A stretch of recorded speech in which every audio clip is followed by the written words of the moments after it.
Hey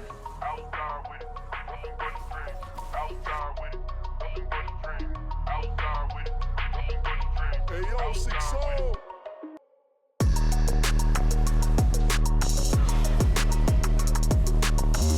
Lodestar Esports now coming over to this bear, and the Volibear seems to be first to be going in with the ultimate. Sejuani ultimate missing the backline completely. MF ult coming down, taking down only the Volibear with the Vi ult in the backline on the ADCs. The jungler's gonna go down.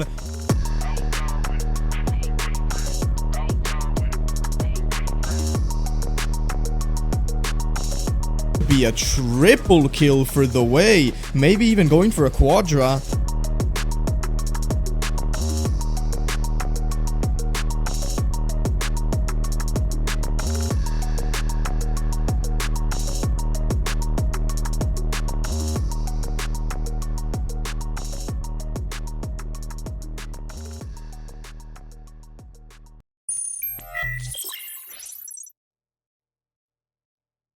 Hello everybody and welcome back to the Lodestar Esports live stream. I'm joined here again today by Emily. Hello Emily. Hello, everyone, and welcome back, Carrot. Thank you very much. We have some banger games in store for us today, Carrot. If you want to tell everyone at home what we've got in store. Yeah, we got some an interesting matchup here, right? We have a top tier team from Div 1, or at least top of the standings, and then a bit of a bottom standings team as of right now. We're gonna see what happens after today. If we take a look at the standings already, we can see like a visual representation of what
I doubt there would be like, no mental aspect in that, but I think, there's two sides to this coin every single time, right? There's on one side it might be harder, on the other side, maybe you just feel like you have nothing to lose and you play better.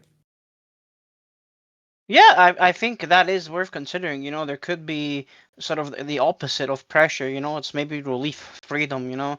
There's you technically you don't really have much to lose, so you can go into the game with your head held high, and even if you perform poorly, it doesn't reflect too badly on you. Where on the other hand, I think for INT Sports at the moment, there's all eyes on them, very high expectations. They're a high reputation team with some very high reputation players who are expected to perform well. So the pressure is on them, and people are expecting them to win here. They're expected to beat Leo Esports. Yeah, for sure. And speaking of the players themselves, let's go over to the champion review screen and see a bit of a comparison between the players. So let's see what they're playing and, maybe discuss a bit what might be picked today and what might not. Yeah, and as we are going into the standing screen, I will segue slightly. using a table I have here over to the side that you're not going to be able to see, but I'm going to refer to it for prepared by INT Esports, of course. So maybe a little bit of bias here. We've discussed it before, Carrot, but it is the LP standings currently as of 1 week ago today. We have INT Esports number 1 with 4,257 LP. That's a lot of LP. That is a That's lot of LP. Leo Esports, that's though, however, 5 down in football fourth. fields of LP Five football fields of for LP, the and then we Americans. are For the now Americans. an American stream. Leo Esports in fourth place with almost 3,000 LP. That's the difference between like bronze, silver, and half of gold. Damn.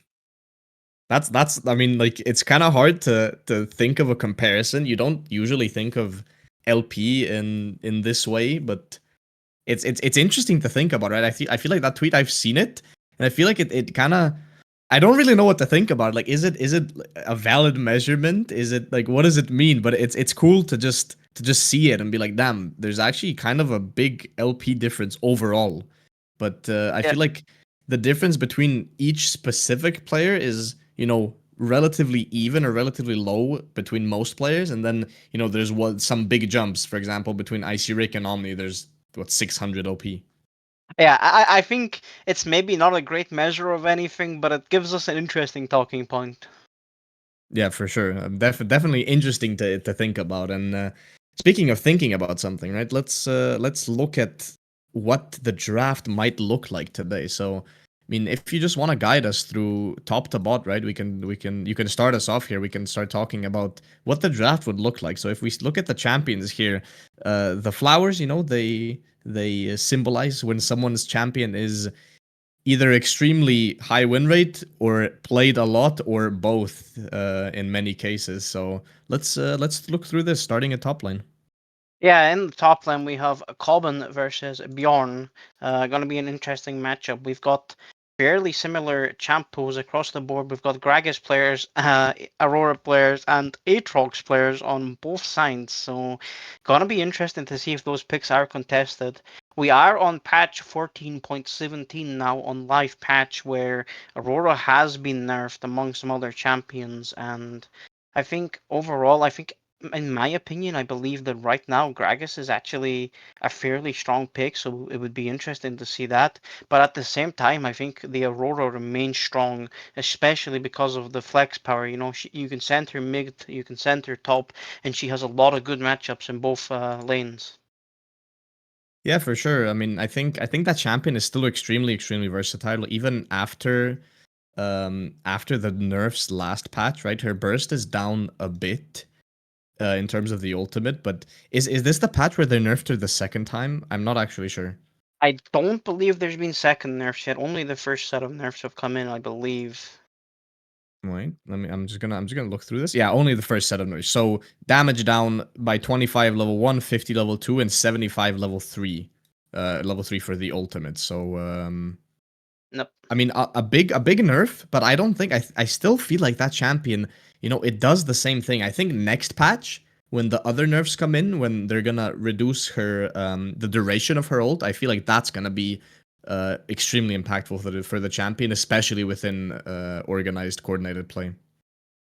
Yeah, definitely. And I think we can also look at their previous games. And I'm looking just at last week's games. And in the top lane for INT Esports, we saw a Gragas game and an Aatrox game. And for Leo Esports, we saw a Yoni game and an Aatrox game. A Yone game and an Aatrox game for the top laners, right? We're talking about the top laners still. Yes, for the top laners. Yeah, okay. I mean, definitely a lot of interesting champions here. Looking at the OPGGs, right? They don't really tell you the full picture every single time, right? It's usually you get a bit of a feel of what the player feels best on, feels most comfortable on. But of course, right, these players are 600, 900, 1.2k LP. It's kind of hard to just limit them to 4 or 5 champions, right? They usually play a very wide range of champions. So definitely we're gonna be looking for a lot more than what we see here. Unless there's some bans that don't come through, right? I feel like we're kind of expecting an Aurora ban, expecting maybe a Gragas ban. These champions are really high win rate. Yeah, and moving on to talk about the junglers, we have Nord versus Antwer, and we have very similar champ pools with some overlap again. We're seeing both of these high-low junglers, obviously, so far in Season 14, heavily favoring these AP junglers. We see for both junglers, Talia, we see Shyvana for Antwer, Nord, we've got the Lilia, the Maokai, the Zyra, and these are champions that are still very prominent in the meta. They're all of these players. They're sort of playing the AP junglers that haven't seen as much nerfs as the others. We saw Brand getting a lot of nerfs, and Brand is sort of falling out of favor as a blind pick. Still a very powerful counter pick, but now we're seeing a lot of rise of the Lilia as a very powerful pick. The Zyra remains a very powerful pick, and the Ivern is also a very, very strong pick at the moment. Some people arguing that like picking this Ivern perhaps later in the draft can make it unplayable for the enemy. Yeah, for sure. And I love that you mentioned the recent nerfs to other AP champions. I feel like the nerfs to Brand and Lilia have really opened up the jungle, especially to other, semi-fast clearing junglers from previous patch, like the likes of, Udyr, the likes of Zyra, that was still good last patch, but just not as good. The Maokai, even the Shyvana. I feel like all of these champions were good last patch, but they were never good enough to actually match Lilia and Brand. And I feel like with the tapping down of Lilia and Brand, it just basically lowered the ceiling for jungle champions overall here, AP jungle champions, and just opened up such a huge range of champions to be played that I feel like we're gonna see a big shift of just diversity in the jungle, right? A lot of different champions now being able to actually match the likes of the Lily and the Brand in their clear in the jungle. And I can't comment as the previous games for these players. Nord, last week he played Sejuani and he played Maokai. So he's favoring these sort of tankier, but still, especially with the Maokai. Maokai is still an AP threat, and just looking, I'm actually really enjoying the builds he went for on these champions. On the Sejuani, he opted for the Ziggs Convergence, and on the Maokai, he opted for Liandry's into Locket. So he's playing a very probably gank-centric, supportive playstyle around his powerful solo laners. Yeah, for sure, right? The builds on Maokai has just kind of been, first item AP into full tank. I've seen a lot of Leandries into Warmogs as well, especially in solo queue, where I feel like Warmogs has a bit more value. But that first item spike, as you mentioned, right? It's big, right? The damage from Leandries, especially the new Leandries after all of the changes and all of the basically the rework after Mythics, it's become like a really potent item, especially if you pick it up early, I feel. Yeah, definitely. It's still a very powerful item, and especially on the Maokai, it gives you a lot of zone control. But moving on to talk about the mid laner, we have Knight, not that Knight, versus Lally in the mid lane, and we see not so many contested picks here, perhaps, but both players opting into sort of their own niche of champions here. For Knight, we see him in solo queue. He's playing Corki, he's playing Wei, Asol, Jace, all very powerful champions in their own right. And I think in terms of competitive play right now, the Corki and the Wei are particularly potent, especially Corki, paired with those AP junglers, still very powerful. Yeah, for sure. The Corki, we see it, as you mentioned, right, at the top here for Knights. But on the other side, right, we kind of have the exact opposite. And if you look at Leo Esports here, the mid and jungle, there's kind of a bit of dis-synergy in my eyes, especially when it comes to damage types, if you want to comment more about that. Yeah, and I think opting for the AD mid with the AP jungler is still very powerful. But I think there are other considerations to be made. We see Lally, he's playing very strong on the mages here. He's all in on the mages and solo queue. And looking at his previous games last week, versus Team CD Retirement Home, who are top of the roster, he played Oriana and Syndra, so definitely opting to stay with his solo queue picks. But however, on the other side, Carrot, there is something I want to talk about here, and it's something we don't see at all on the lists. For um, Knight in the mid lane, I believe. I think I might be wrong here. I think they might have played with a substitute last last game, so I could be sort of speaking out of my ass here. So I'm not gonna comment on the picks they played last week. So we'll just move Challenger straight on mode to the bot moment. lane. Yeah, challenger mode moment, giving me a little bit of confusion. What do you think of the bot laners here, Carrot? I'm gonna say something Oh, before we go over to the bot laners. Uh, Omni kind of broke my entire graphic because he has too much LP. I had to rework the graphic because it didn't I couldn't fit in all the numbers. So I'm just gonna mention that that it was a bit of an issue to kind of change the font size a bit because there's just there's 4-digit LP. You don't see that too often. yeah, you don't see that every day. And it's not just 4 digit. He's very comfortably 200 LP above 4 digits, breaking our graphs and making us rework things. So good job, Omni. And as Carrot did highlight, we have Omni versus Icy Rick, and we see both players. They're, I mean, it's hard to really comment on ADC. ADC champions are ADC champions. A lot of ADC players probably gonna flame me for that, but they all do very similar things, just differently. And we have Omni, so many games on this Zeri, but also playing Varus and Jhin. And I think on the patch 14.17 that we're on right now, both of those champions, I mean, all three of them, very, very powerful. I think especially this Varus and the Jhin are just so powerful right now. Yeah, for sure. Especially the Varus. We already saw the patch preview for the next patch, and he's getting a couple of pretty substantial nerfs. So I think he's going to be a power pick this patch. He already is a power pick. We've seen the Twitter posts. We've seen all of the clips of Varus just completely one shotting. But again, right? I feel like Varus has always been a big like how do I say it?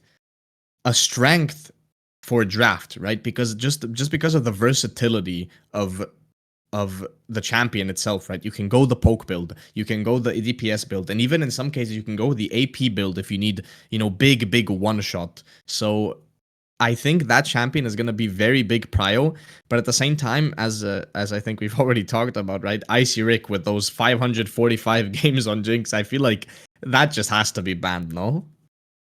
I mean, maybe, but maybe not. These teams, we're not in the lower divisions anymore, Garrett. Here, we're talking about these are very high-level players who they often opt in these games, in the Div 1 games, to opt to play the strong meta picks. And right now, Jinx isn't favored as much as other champions. And once again, Garrett, I am going to refer to the previous games here. Omni, last games, 2 wins, both games misfortune. And I know that some people, some of my friends, they have very strong views on this misfortune pick. I think it is still very powerful. Yeah, 100%. The BT nerfs haven't come in, right? So she's still extremely strong in lane. It's kind of I feel like that champion is just the main strength is you can't budge that champ out of lane. There's Yeah, almost it's no very way you can difficult. get her out of lane, right? And even if you do, she just goes back to lane with 60 bonus movement speed, right? It's really hard to punish an MF when she has all of those tools, the move speed, the lifesteal with BT rush, and the ultimate to maybe clear a wave in bot lane. It's just kind of a stable ADC that you don't have to play around for it to do a lot in the game.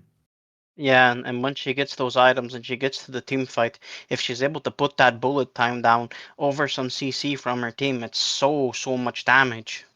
For sure. For sure. And I feel like the only problem with MF, one big issue with that champion is the lack of DPS, right? You need to set the DPS somewhere else in your team. And I feel like for Leo Esports and for INT, that DPS is there, right? You can see you can go MF because you can have a Corki mid. You can go MF on the side of Leo Esports because you can get an Anivia and Oriana. You can have a Talia in the jungle for both teams, right? Those champions will replace that missing DPS, and they also synergize really well with the MF. So I fully agree, right? I think the MF is still a strong pick, but we're gonna have to see, what these teams are gonna be looking for in draft here. We're gonna have to Yep. see if they decide to opt in for the MF or maybe something else, maybe something from the sheet here.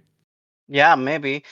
Just to highlight Icy Rick, last week he played on hit Varus and one game of Zeri. So perhaps he takes Omni Zeri off Mhm. him. It's going to be interesting to see. But we're going to shift one down again and we're going to look at the support matchup, which in my opinion is the best matchup, the most important matchup.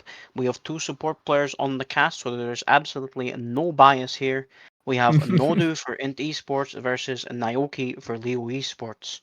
And it is my understanding that Leo Esports, they're seeing themselves in not a great position in the standings, and they've made some changes. They've brought in Naoki here on support. She's coming in as the high elo player for Leo Esports, and we see a bit of a different champion pool here compared to most competitive supports at the moment. And it's going to be interesting, card in my opinion, because I think we see a lot of solo queue supports. They opt for the enchanters, but when it comes to competitive play, they transition into the picks that are more commonly seen in competitive play. Yeah, for sure. I feel like we've seen that a lot, right? It's always you look at the OPGG, it's like, damn, this person plays Nami, Lulu, Janna, and then you get into game and first pick Rel. It's like completely out of character for the OPGG at least.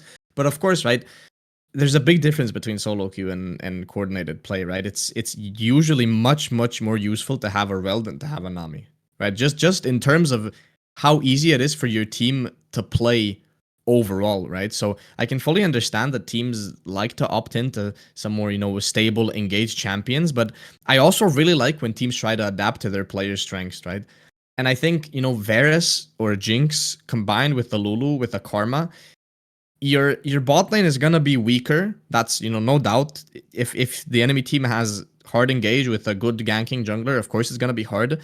But I feel like the name of the game recently in recent patches has just been scaling. I feel like scaling has become so incredibly OP, especially with all the smolder picks. We see a lot in LCS and LEC.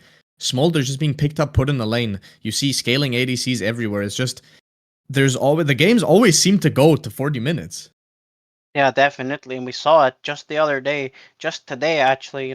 LCK finals today, Carrot. We saw it's yesterday. Sorry for the semifinals. We saw T1 failing to adapt to the Smolder.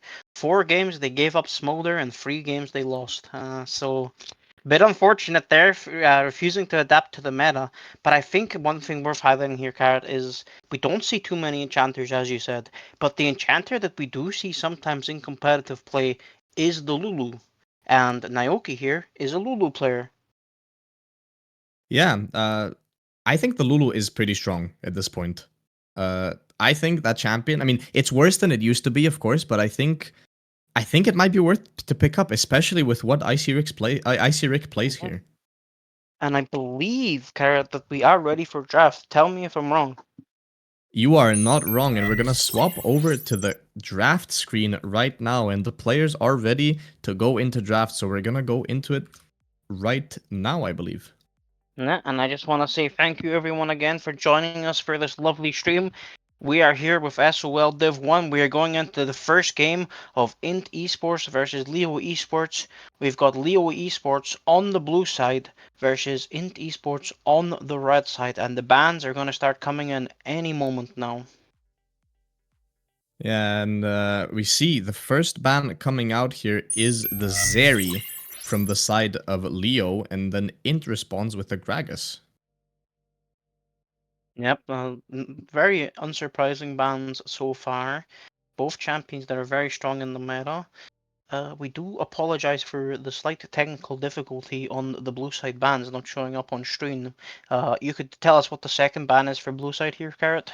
Yeah, that's gonna be a Nasus here, and that has to be some sort of a bug The mid with lane. the community dragon thing. So not really a problem on our side, but it seems like Riot's API is not pulling the images from the community dragon database, so that's a bit unfortunate, but we're just gonna fill you in here. So the third ban on blue side is Yone, which makes it Zeri, Nasus, Yone bans here on the blue side, and we see the red side.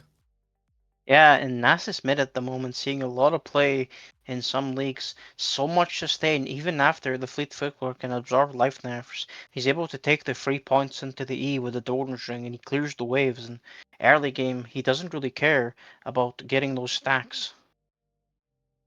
Yeah, for sure. And if we're going on to the rest of the draft, we see the Jinx banned as we kind of predicted, and the Varus picked up on B1. It seems like Blue Side is not having a good day today. It seems like our overlay just does not enjoy Blue Side. So Varus first pick on Blue Side, responded to by Maokai and Aurora.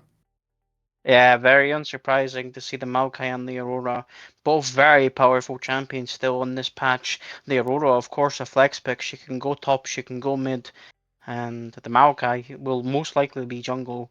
Small chance that the Maokai could be support. We did see for a second there that Leo Esports hovered the Lilia, which I believe they've locked in. If maybe Carrot can correct me. Yeah, and the Lilia is not locked in yet. There's a Varus on blue side, first pick, Maokai Aurora responding on red side, Skarner second for blue side, and then an Aatrox Ooh. picked up on blue 3, and a lot of Draven hovers coming out. I would be cool to see Draven. You know, Draven's an exciting champion, but I would be surprised to see it locked in. INT Esports, of course, here they want to pick their ADC so they can keep the flex pick for the Aurora. They don't want to give up too much information. Even with the Aatrox ban, it's wise to keep the flex because now Leo Esports are forced to ban out solo laners. Yeah, for sure. And we saw so MF on 3 for red side. I believe that actually did work, or no? Okay, the program does not like it. We apologize for all of the issues here. We're gonna try to fix them between game for second game, but I feel like we're updating you guys well. So R4 for fourth ban on red side. I don't believe we call it R4. It's gonna be the Syndra getting out, just as you said, right? The solo lane bans are gonna come in now from the side of INT Esports. Yeah, and we're gonna keep you posted. The sort of radio show going on here for the draft, unfortunately, but we are seeing that Syndra has been banned on the red side against Leo Esports. So the mid laner Lally, he's not gonna get to play that. And the blue side banned for Leo Esports. They banned the Rel, and now INT Esports have banned Oriana. Yeah, Oriana ban, last ban for INT Esports. Now we're waiting for Leo here to respond with their last ban. So to go over it again, just to keep you informed, Varus, Skarner, Aatrox on blue side, and Maokai Aurora Misfortune on red for now. And the last ban is gonna be the Smolder. Wise ban, I feel like. Yeah, definitely. I think Smolder is a very powerful champion. I would have been surprised to see them pick it, but maybe not, you know. They do need a bit of frontline here, so I think the Jace, interesting pickup. It's maybe not what I would opt for, but they do have three strong carries now. And I think as well, Carrot, that they keep their flex pick here, because the Jace could go top, he could go mid. Yeah, for sure. And they're looking for. I mean, they have double flex pick. No, Maokai could go Hmm. into the jungle, into Or support. support, or even maybe top if they feel like it. But then, yeah, but actually, it can't go top because Aurora and Jace can't jungle. But we're gonna have to see what they pick here on R5. But Karma on blue 4 here for the side of Leo Esports. And it seems like they're looking Ooh. for the Nami at the end.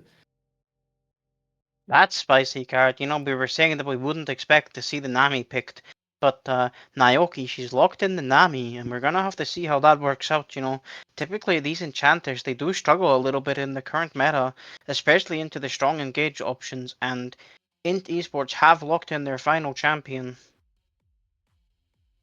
Damn. Okay. Do you want to tell us what Uh, the last pick is, Carrot? The last pick is Thresh. Yeah, I see that it's not updated. The last pick is Thresh. So overall, we have Aatrox, Skarner, Karma, Varus, and Nami for Leo Esports. And then for INT Esports, we have Aurora, Maokai, Jace, Misfortune, and Thresh.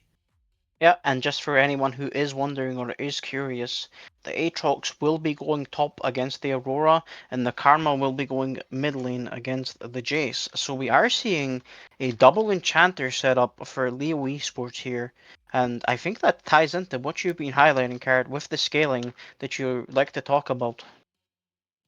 Okay, so just before we go over to the scaling, I feel like is double enchanter what they have prepared as an answer to Aurora? Because I can see it going two ways, right?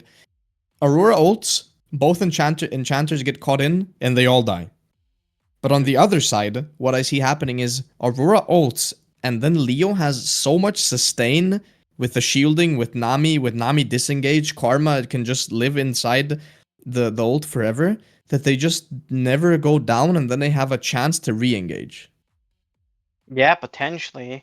I think they are opting for a strong team fight comp here with the two bruisers in the Skarner and in the Aatrox.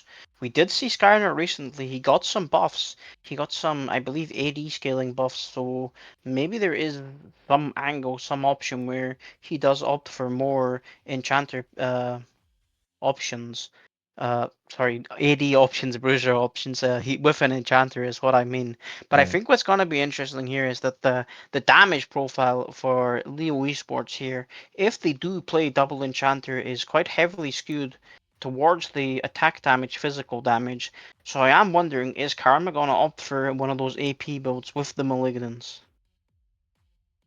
Yeah, I mean, I feel like she kind of has to. But on the other side, right, you have Nami Varus, right? I feel like Nami, usually people forget how much damage Nami puts out. It's a bit less than it was before all the changes, that made her more enchanter-like.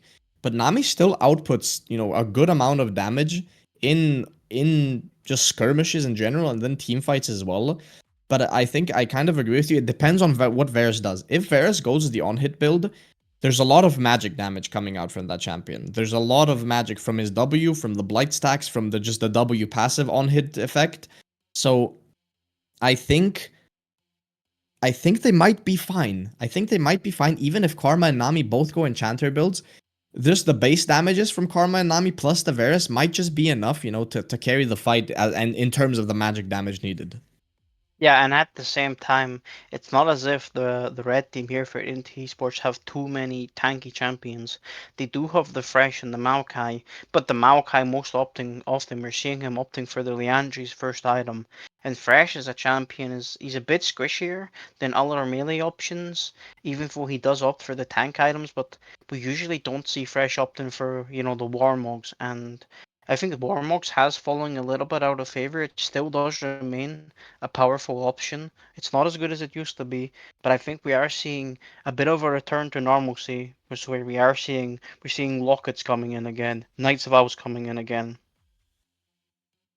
Yeah, for sure. I think I feel like these defensive options, I've always liked them, right? I've always liked the support items because a lot of the times they can save your game pretty hard, right? I mean, yeah, Warmogs is good, but it's only good for yourself. It's not good for the rest of the team. It benefits you a lot, but Locket, I mean, a Warmogs isn't going to shield your ADC, right? A Warmogs isn't going to throw down a Redemption.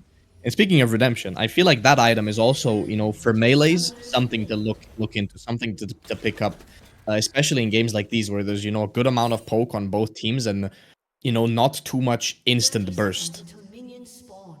Yep, and we are on the Rift now.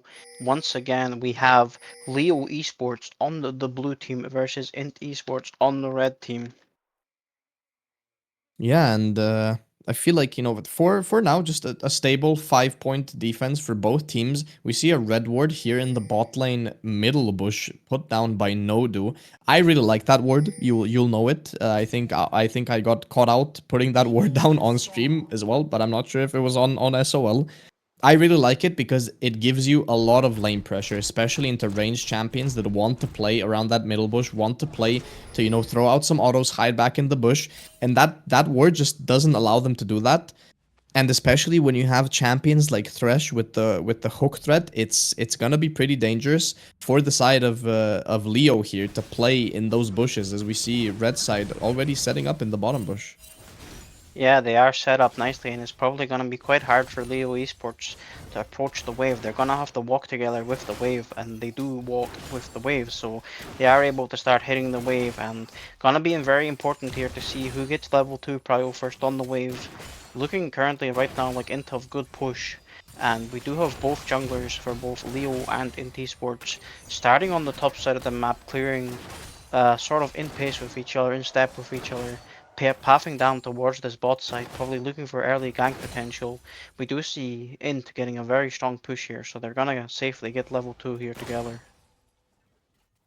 Yeah, and it seems like this is gonna be wave prio here for the side of INT Esports in the bot lane. They're gonna take a bit of a trade back, but nothing too bad here. We see that Icy Rick on this Varus, he is opted into the lethality build, which I think is the correct option here. I feel like the war of attrition is going to be extremely important this game, as you see both teams kind of, you know, strong on the poke. There's a Jace on one side, but the other side for Leo Esports has the Karma and the Varus here for the poke, and they have a lot of sustain, right? So if they can just stand and look at INT Esports in most of these fights, you know, the game will just go towards their side. The war of attrition will just be better for them. Yeah, definitely, and we're seeing the matchups so far playing out about as we'd expect. Aurora's got the early push into the Aatrox. The MF Fresh got to the lane first, so they were able to get the push. And nothing much is happening so far. Both junglers are finishing their first clear, and it's going to be interesting to see what happens here. INT do have the push on the bot lane, as I highlighted, so it seems like they're going to be able to get to the crab first, and is Skarner going to contest? And I think Leo might be looking for something here. Nami bubble hitting on the thresh. A lot of damage going down here. Maokai trading with the Skarner as well. Q throw misses for the Skarner. He dodges that hook, and it seems like Leo Esports just have prio here, so the Skarner is gonna go towards this Scuttle Crab. Although at the same time we see INT's mid laner has prio here, and the jungler from INT Nord just manages to take the Scuttle Crab and now is fighting the Skarner here. Thresh flashing in, getting that flay, but the Skarner flashing out, not taking enough damage. The Karma here on the backline with the backline is the Maokai. He's flashing out. This fight is so incredibly close. The Jace flashes for the first blood onto the Karma, but he's gonna go down here after all of the CC lands, and it's gonna be one kill back over to the side of Leo, and it's going to be on the Nami. Trades going in favor of Leo as well here in the bottom lane, and this means INT's bot lane is gonna have to walk all the way around. Yeah, that long fight ends up being a 1-for-1. The Scuttle Crab did go in favor of INT Esports for Northern. As we all know, that is the most important thing. Doesn't matter how many summoner spells his allies have to burn, he secured that crab. Yeah, apparently. I mean, everything for the crab, right? That's just how jungle has been for a while now. Everybody at that crab fight, Flash is going down. Almost every summoner used. Flash is up here for the side of Leo Esports bot lane, and all sums up on the side of the MF, but the game state is gonna calm down a bit here, and junglers are gonna go back to their clears. Yeah, junglers are once again sort of in step with each other. Maokai is a camp up because Skarner did opt to take the top side Scuttle Crab, but we did see a kill in the bot lane. Kill in the bot lane? Fallen. Yeah, we didn't looks like see Nami that lost happen. a lot of HP on that fight, so yeah, the Nami picking up the kill. She's 2-0, and now Leo Esports Naoki, their new support, starting this game very strong on the Nami pick, a sort of unconventional pick. Yeah, and we see her already rushing Ruby Crystal Amp Tone with the Fairy Charm already at 5 minutes in the game. That's gonna be a pretty strong Nami here. We see the Varus opting in for the tier on first base, and MF getting that Vamp Scepter. We see a one-wave advantage already in the bot side, but the rest of the map, you know, relatively even here. A 4 CS difference in the jungle because of that crab being taken before. We see the Thresh looking here for the mid lane. He is on a ward, and the Karma seems to be baiting this, but she might have been... Never mind, I was gonna just say that she might have walked up a bit too far, but Nodu taking a lot of damage here. He doesn't have flash up. The Karma W tether just about not proccing here. Everyone in the mid lane. Nord, the jungler for INT, coming in here as well, as we see the Grubs have spawned. The Drake has spawned a minute and a half ago, and it seems like it's just gonna be an objective trade here. Yeah, Nodu overstays his welcome there on that mid lane play, and now we have Leo Esports trying to get a play down on this Misfortune, knowing that the Fresh is either all grubs or is being forced to take a recall. And you would expect a trade to come here, but Skarner is on a recall, so it looks like they're not gonna go for the Drake. Yeah, the other side of the map here, we see another play coming out here. Aatrox ult coming out, but that's just too much damage from the side of the Maokai and the Aurora, taking him down in an instant. The ult isn't gonna do anything, but the TP coming in here from the Karma, from Lala in the mid lane, gonna pick up that huge wave here. Gonna trade a bit with the Aurora, but that's still a lot of minions missed here for the Aatrox. Yeah, and it's most likely that some of the mid lane wave is going to die to the tower before the Aatrox gets there. So they are going to lose something. And this matchup is maybe not ideal for them. You know, the Karma, she's low on mana. She was forced to take a TP, perhaps when she otherwise wouldn't want the TP. And now we did see that Leo Esports, no sorry, INT Esports picked up one grub before moving on. The Maokai has recalled and now he's pathing to the bot side of the map, so INT Esports, they're happy to just pick up one grub, which I think is quite a smart play here. They're able to get the Maokai back onto the map. He's not forced to sit top lane. And while that play was happening in the top side, we did see Leo Esports picking up the first Drake of the game. Yeah, the first Drake of the game being that Infernal Drake. A bit of AD and AP here, but that Drake, you know, notorious for not being that strong in the early game, as we see the jungler here from INT Nodu walking down just to help them shove out this wave, because he knows that his bot lane is not strong enough right now to actually get that wave in. But at the same time, Varus ult coming out onto this thresh, there's going to be a lot of damage, the bubble hitting as well. Nami walking up a bit far, but that's Nord overstepping here, I feel like a bit. Q charging from Varus, is it going to hit? The Nodu has to flash to get out of that damage, and that's going to be a big win again for Leo Esports. I mean, we said this team is at the bottom of the standings, but they seem to be playing pretty well. Yeah, playing pretty well. A refreshed roster here with the new support in the bot lane. This Nami Naoki putting in a lot of work so far. She did hold the wave for her Varus there, so now INT Esports are losing so much minions in the bot lane right now. Varus has that wave frozen just outside his tower. INT Esports on the way back, but you know, minions are gonna die in the time being, and we see that Icy Rick has about a 20 CS lead now at the moment. Yeah, and that's, you know, about what you would expect here in the bot side. So much pressure going on here from both teams in the bot side, but it seems like every play is just going towards the side of Leo Esports. This Thresh, I feel like it hasn't had as much impact as you would want in this early part of the game, and the Nami just kind of, you know, outvaluing here. But it's mostly just the junglers being in the bot side. And we see again, right, the entirety of Leo is just hovering this bot side. We see the Skarner's already there, but at the same time, we see Nord here on the top side of the map looking for those grubs. I believe I was gonna say that one was taken by the Aurora, but it doesn't seem like any of them were taken as of right now. One has been taken already, but to gotta stop talking about the grubs here. The bot lane, there's a play coming out now already. The flash ultimate from the Skarner, but the lantern is ready from Nodu, and Omni gets out with these. That's flash and ultimate down from the Skarner. That's a lot of cooldowns expended, but a lot of damage as well. As we see another play here in the mid lane, flash from Nord onto the Karma, taking her down immediately. That's 2 kills already for the side of this Jace. He is getting extremely strong. Yeah, that is a big response for INT Esports there, coming down with the gank into the mid lane. They do burn flash, but it's totally worth it. This Jace starting the game very strong, and we're starting to wonder if this Karma was the correct pick in the mid lane. Is this sort of mage double enchanter setup optimal for them? Maybe not. And this top lane as well, it's not going too great for Aatrox, but it's not the worst thing in the world at the moment. And INT Esports now, 10 minutes into the game, it's just a 1k gold lead. It's nothing to be too concerned about at the moment.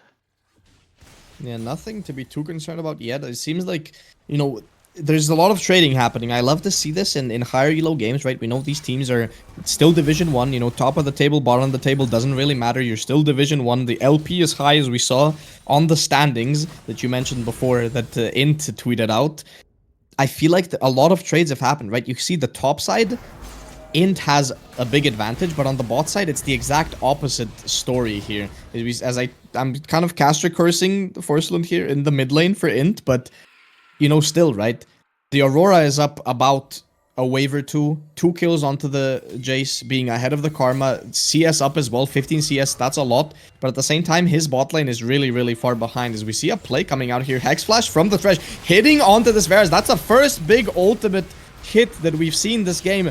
Ultimate hitting from the Maokai on both bot lane. There's a lot of damage coming out, but the Lantern is gonna be enough to get Nodu out of that play. And again, right, they're trying to get their bot lane back, but it seems like it's not working. Both bot lanes actually playing pretty defensively, pretty well.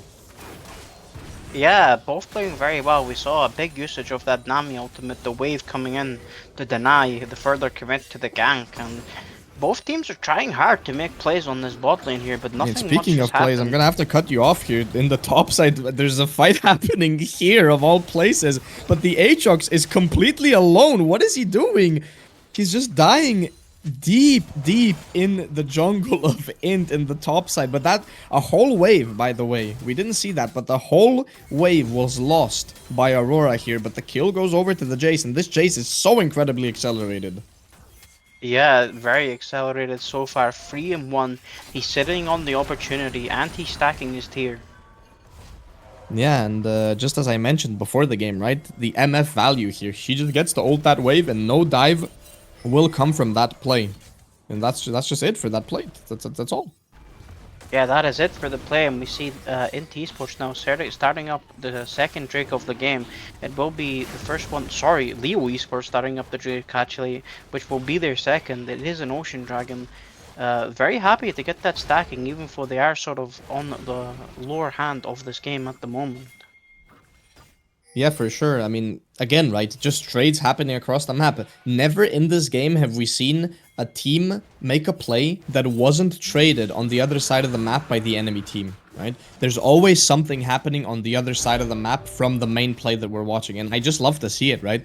The Drake is being taken, the wave is being lost by INT in the bot lane, but at the same time, the Aatrox is getting zoned, right? That's a lot of gold lost on the Aatrox, and I feel like this is just going to be the name of the game forever, as we see a lot of good trades coming out here from the Aatrox onto the Aurora, but the Aurora trades are just a bit unfair here, and she gets to deal all of that damage back to this Aatrox.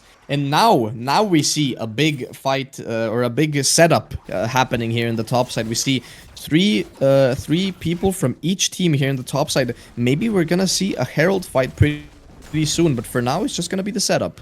Yeah, I wouldn't be surprised to see a fight for this Herald, you know. This Maokai is getting caught out. Yeah, speaking of the fight, we see the Maokai being caught out here a bit. He's gonna get ulted by this Skarner, but Aurora ult coming out. That's a lot of damage coming here. And the Thresh and the Jace are already here. Jace Q missing onto this Aatrox. He's gonna go down to the Flash Q by Aurora. That's a lot of damage coming out. And then the Skarner going down as well in the top lane. That's gonna be 2-4-1 for the side of INT Esports here in the top side. MF was moving as well, but the Varus is gonna be able to push in the wave first, which means the Varus can come to this play if it gets delayed more than it has to. So we're gonna have to see what happens. A bit of trading here in the top side, but the bottom lane, it seems like Varus is gonna push in that wave, and nothing's gonna happen in terms of objectives just for now. Yeah, that is a solid 2-for-1 picked up for INT Esports. I did expect them to pick up the Herald there, but instead they are opting to reset to walk to the bot side of the map here for tempo, which is a respectable play, and Forceland gets the first tower of the game in mid lane here.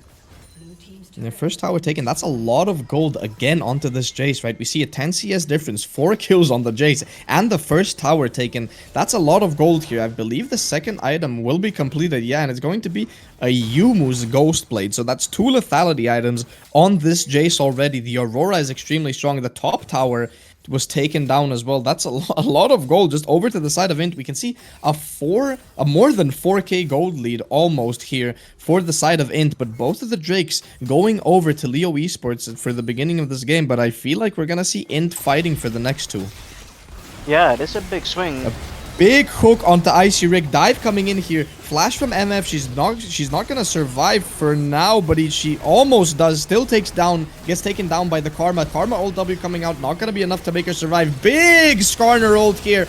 The Jace gets in and just one-shots the Varus immediately. That's gonna be only Nord left here 5 people from Leo on this bot side, and there's gonna be a dive coming out as well. Big damage coming out to this Aatrox. He's tanking a lot, but too much healing on the side of Leo for him to be taken down. At the same time, we see in top lane, Aurora is taking that tier 2. Yeah, you would think that INT Esports, they overcommitted to that play a little bit, and I think we are going to go into a replay for that play. Here, we're gonna have the to see Jace how gets it in played and out just once one again. shots the And I Varus think the Jace immediately. overcommitted That's to gonna the be fight. only He Nord has to left be careful. here. He was sitting 5 on a people shutdown. from We Leo see him on jump this in. bot side, and He there's is gonna sort be of a dive 1v3, coming out as well. 1v4. Big damage Only coming the out to this Maokai gets out Aatrox. alive with his flash, but it's all too little, all too late for the Maokai. He gets dove, and in return they lose the bot tower. Aurora did put a lot of damage down onto that top tier 2, but she doesn't get it, so big trade in the favor of Leo Esports. Yeah, and while we were looking at that replay, we saw a bit of a trade here in the jungle. Not much life being traded, but mostly just HP here. The Nami getting a bit low. I believe she got hooked by the Thresh, or she just got flayed, not exactly sure. But there's a lot of setup here from the side of INT in the top side. Leo is trying to regain some of that prio, but the wave isn't on their side, which means INT just gets to walk in here, taking all of the wards again. And that's going to be a lot of setup here for the Herald that INT is starting up.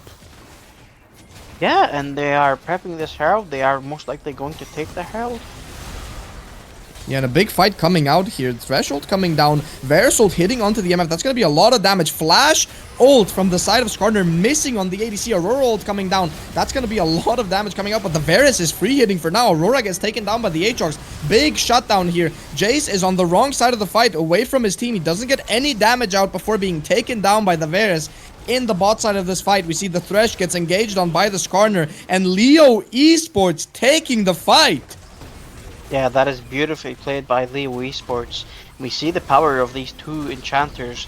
Even though Karma is building the full AP, she is still very powerful as an enchanter. And we see that Icy Rick is able to leave this fight untouched, unscathed. He is very happy and very comfortable. In this comp for Leo Esports, it's shaping up nicely for them. They've picked up 2 Drakes and now a Herald. They did get themselves 2 Grubs. And in return, INT Esports, all they've really picked up are towers and 1 grub so far. This Jace is very powerful, but in these fights he keeps overcommitting and he keeps getting punished for it. And now we're back almost to a neutral state. There's only about 600, 800 gold in this game. Yeah, and it seems Leo is gonna let this Drake go over to the side of INT. It seems like they didn't really have too good reset timers here, so they're opting for the correct decision. You know, if you have bad reset timers, if you don't really have the tempo advantage to get to that Drake early, don't risk it. You're on 2 Drakes, the scaling's on your side, and they're just taking gold here on the other side of the map. With that tier 1 being taken in the top lane, the gold is basically evened out. 100, 200 gold difference here for the side of INT Esports. And speaking of, you know, gold difference, we see Jace is almost at 3 items. Jace, yeah, very powerful now. He's almost got that tier stacked. He's about to upgrade to the mana mune. He will get the Mira mana. He is sitting on the 2 Lethali items as we highlighted. And compared to anyone else in the game, he's so accelerated. But in these fights, I feel like he keeps overplaying his hand. He jumps in and dies. And when you're dead, those 3 items have no value. Yeah, for sure, and I feel like just in general in this game, right, the Jace being the poke champs, I talked about this in the early parts of the game, right, the war of attrition here. I feel like it's always going to be on the side of Leo here.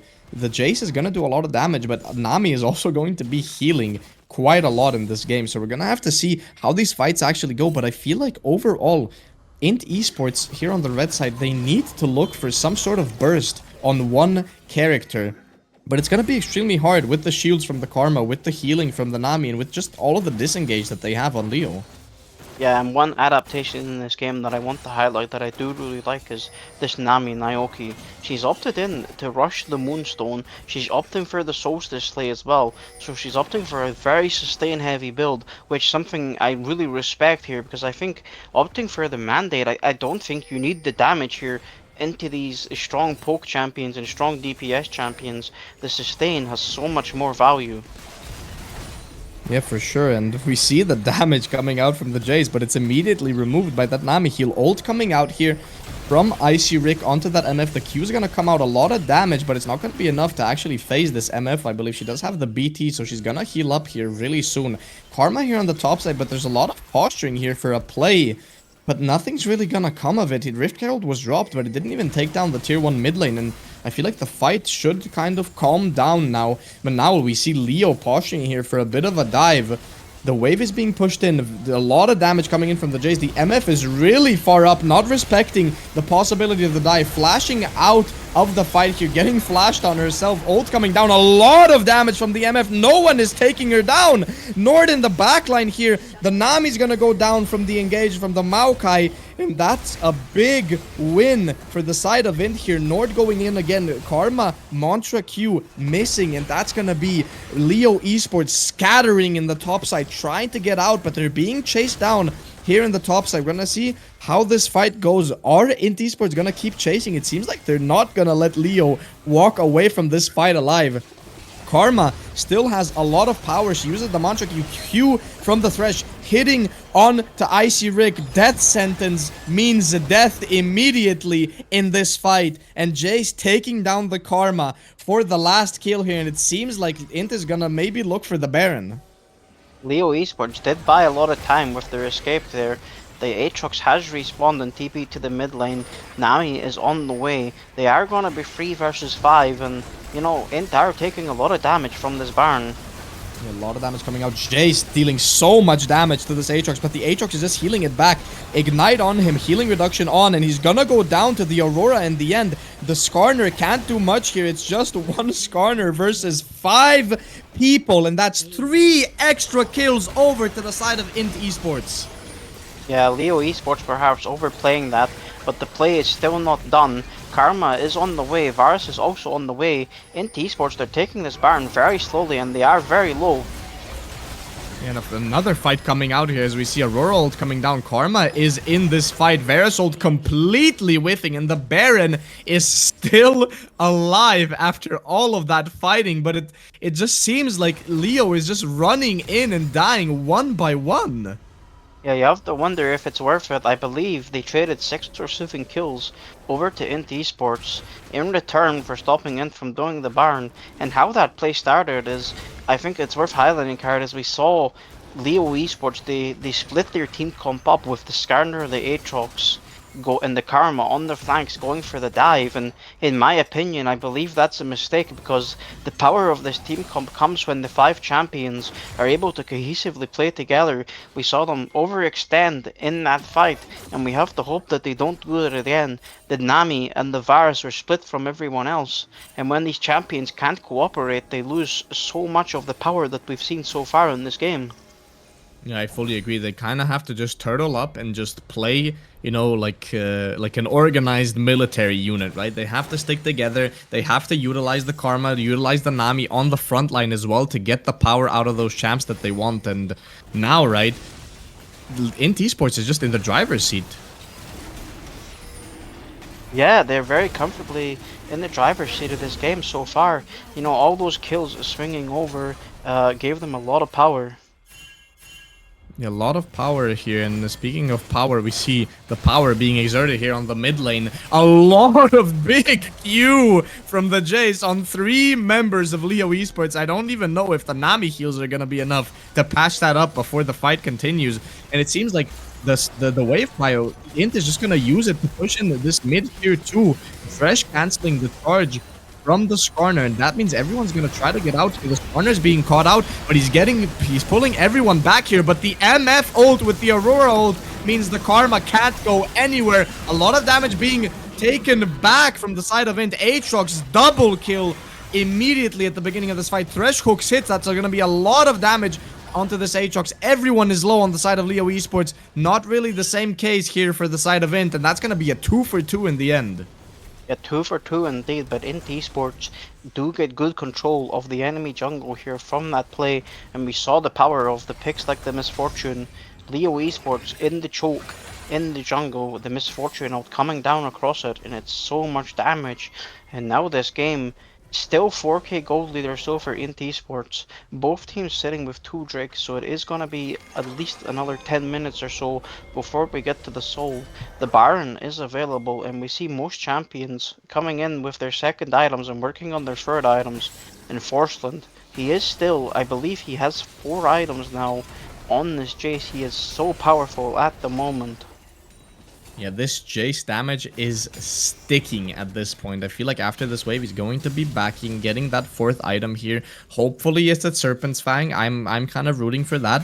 But, you know, if I'm playing the Nami in this game, I'm crying because the enemy team has 2 Chemtech Drakes, and just the amount of heal and shield power Leo is losing out on here is immense. As we see, they're gonna maybe be losing out on their Karma as well. The Karma jumping away here with the Blast Cone, flashing away at the end, but Nord right behind her with the flash, taking a lot of damage here, and 300 extra gold on the side of the Jace here. And Aurora is fighting the Aatrox on the other side. Redemption coming in for the Aatrox, but it's just not gonna be enough. The Jace dealing so much damage. The Aatrox goes down in the bot lane, and it seems like the solo laners from Leo just kind of died. Yeah, Leo Esports in the mid to late game here, feeling a little lost on the map. Perhaps they're faltering. You know, the early game looked really comfortable for them, really good. But now we're later in this game and very comfortably in control now, and it's getting very difficult for Leo Esports to play now. This Jace he's an unchained monster, and it's hard to imagine that there's much that Leo Esports can do to stop him. When he puts that EQ down, it's maybe 1,000 damage on these squishies.